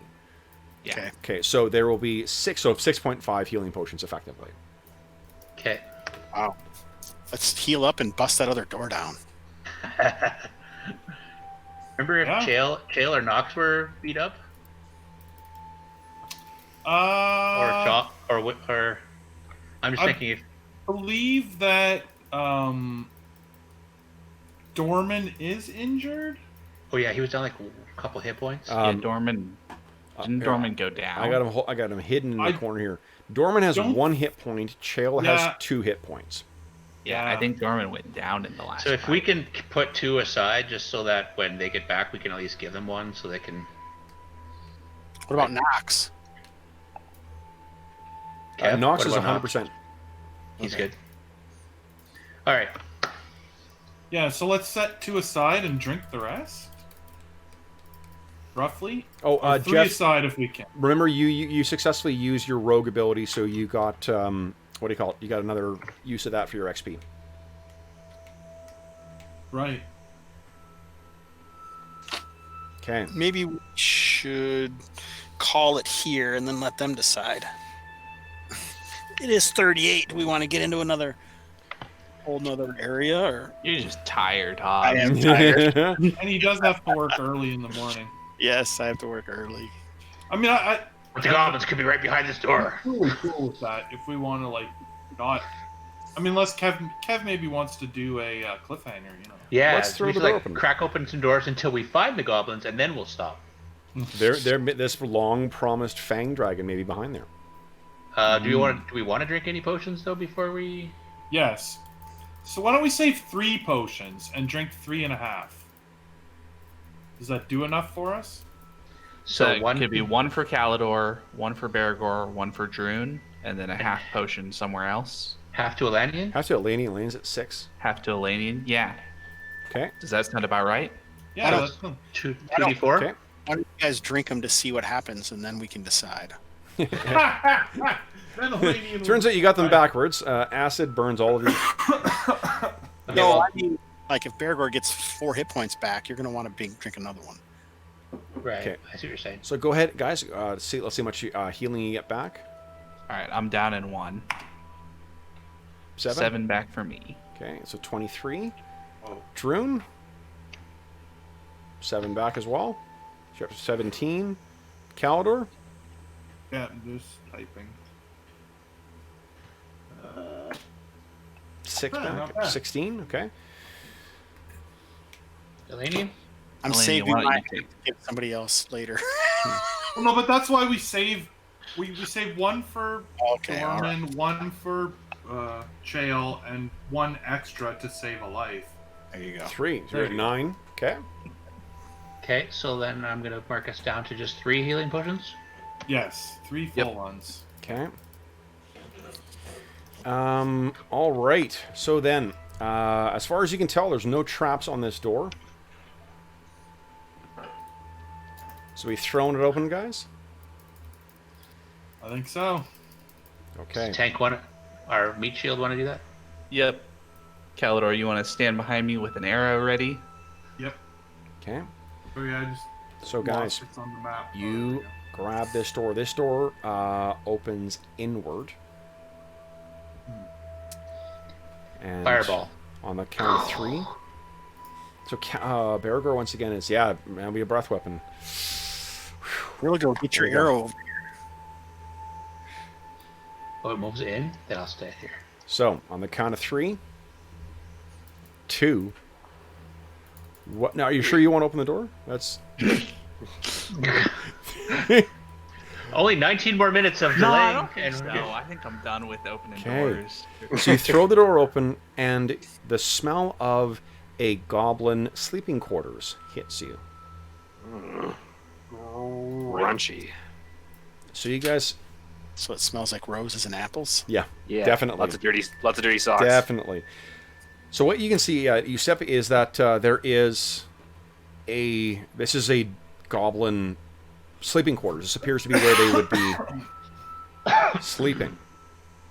You can see there's bed rolls in here, filthy rolls. There's some stuff propped up to give it kind of a some hammocks. They no doubt crammed a lot of the people in here. Elanion, you step in there as well. Now in here, this seems a little different. In place of the geometric kind of angular, or not angular, I keep saying that, the swirling soft curves and lines, corner and angle free lines that make up this. This place actually has stylized depictions of, to be honest, elves dressed like, say, Bergour and the other fighters were in your dream. And you're looking around at this stuff and just taking it in, because this is the first real depiction, and this is phenomenal. This is a level of craftsmanship in here too. It's very simple designs, but the skill of every single carving and the way that this stuff seems to be, you can tell this is not just, magic. This is them taking their tools and spending years to work this specific design in here. This room alone could be a place of worship and veneration of your ancestors for your entire tribe. And it's only because of your keen eyes. You look around and there's something a little odd about this. With how, there's the detritus and whatnot that's around in here too, but everything is made so perfectly. Except for one small line down here. And you make your way over there. And you're looking this up and down. Elfie knows about secret doors. You reach your hand up the wall, and then across. And you think that there is an almost imperceptible line for where one of the spear tips are. And you carefully push. And what happens is the door slides to the side. Mm-hmm. And there are stairs leading down. And guys, that's where we will end our session. So, now let's talk some XP, because you guys did very well today. So first off, let me quickly get the gold distribution done here. So you guys, to my reckoning, it's 150 plus 1050 from the stones. And I think that's all the money you guys found so far, right? Today? 1,500 silver. Yeah, that's our count as 1050 as gold. I just need it for the purpose of the XP. Okay, so there are 8 of you in the party in total. Is that right? I think so. Yes. Yes. So that means everyone gets 150 XP, which means that Calidor and Religo, you guys get 300. Not XP, 150 GP, which means that Religo and Calidor, you gain 300 XP towards your class because of your treasure. Okay. For those who are fighters in the party, you guys defeated 14 hit dice worth of creatures this turn, or this session. So that means, Steve, you're going to get 70 XP from that, and then everyone else, nice. Whatever your levels are, guys, I'll leave it to you to figure that stuff out. In terms of, wow, you recovered a lot of pretty cool magic items today, too. So it's your 10, 15. Yeah, 1 or 2, I think. Yeah, yeah. That's 2. Let's see here. Wow. Do we have to haul that coin out now to in order to put it on our sheets? Like, we took the experience for it, but we're not. I'm not putting it on my sheet yet. I'm assuming you're going to store it up here somehow. Like, you guys wouldn't leave it unless you tell me you're leaving it down there. In which case, No, we'll have to put it in a room and. Yeah. I think we can put it all in this kind of library treasury room, since this is, you know, where we found a lot of stuff, and it has an exit up. And Elanion will be happy because it has multiple routes of entry. Yes, I think it's really Jason that feels that way, but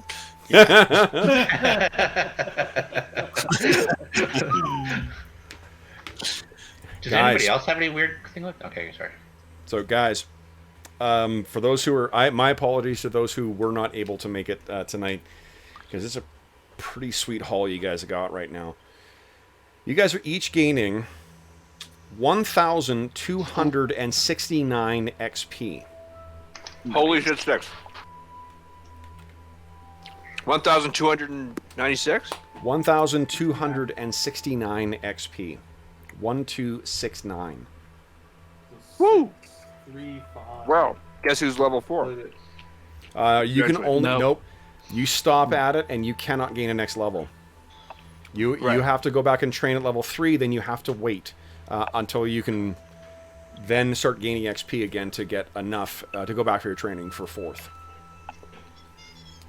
So you're capped out at whatever you need to hit 4th minus 1. That's where you are right now, Steve-O.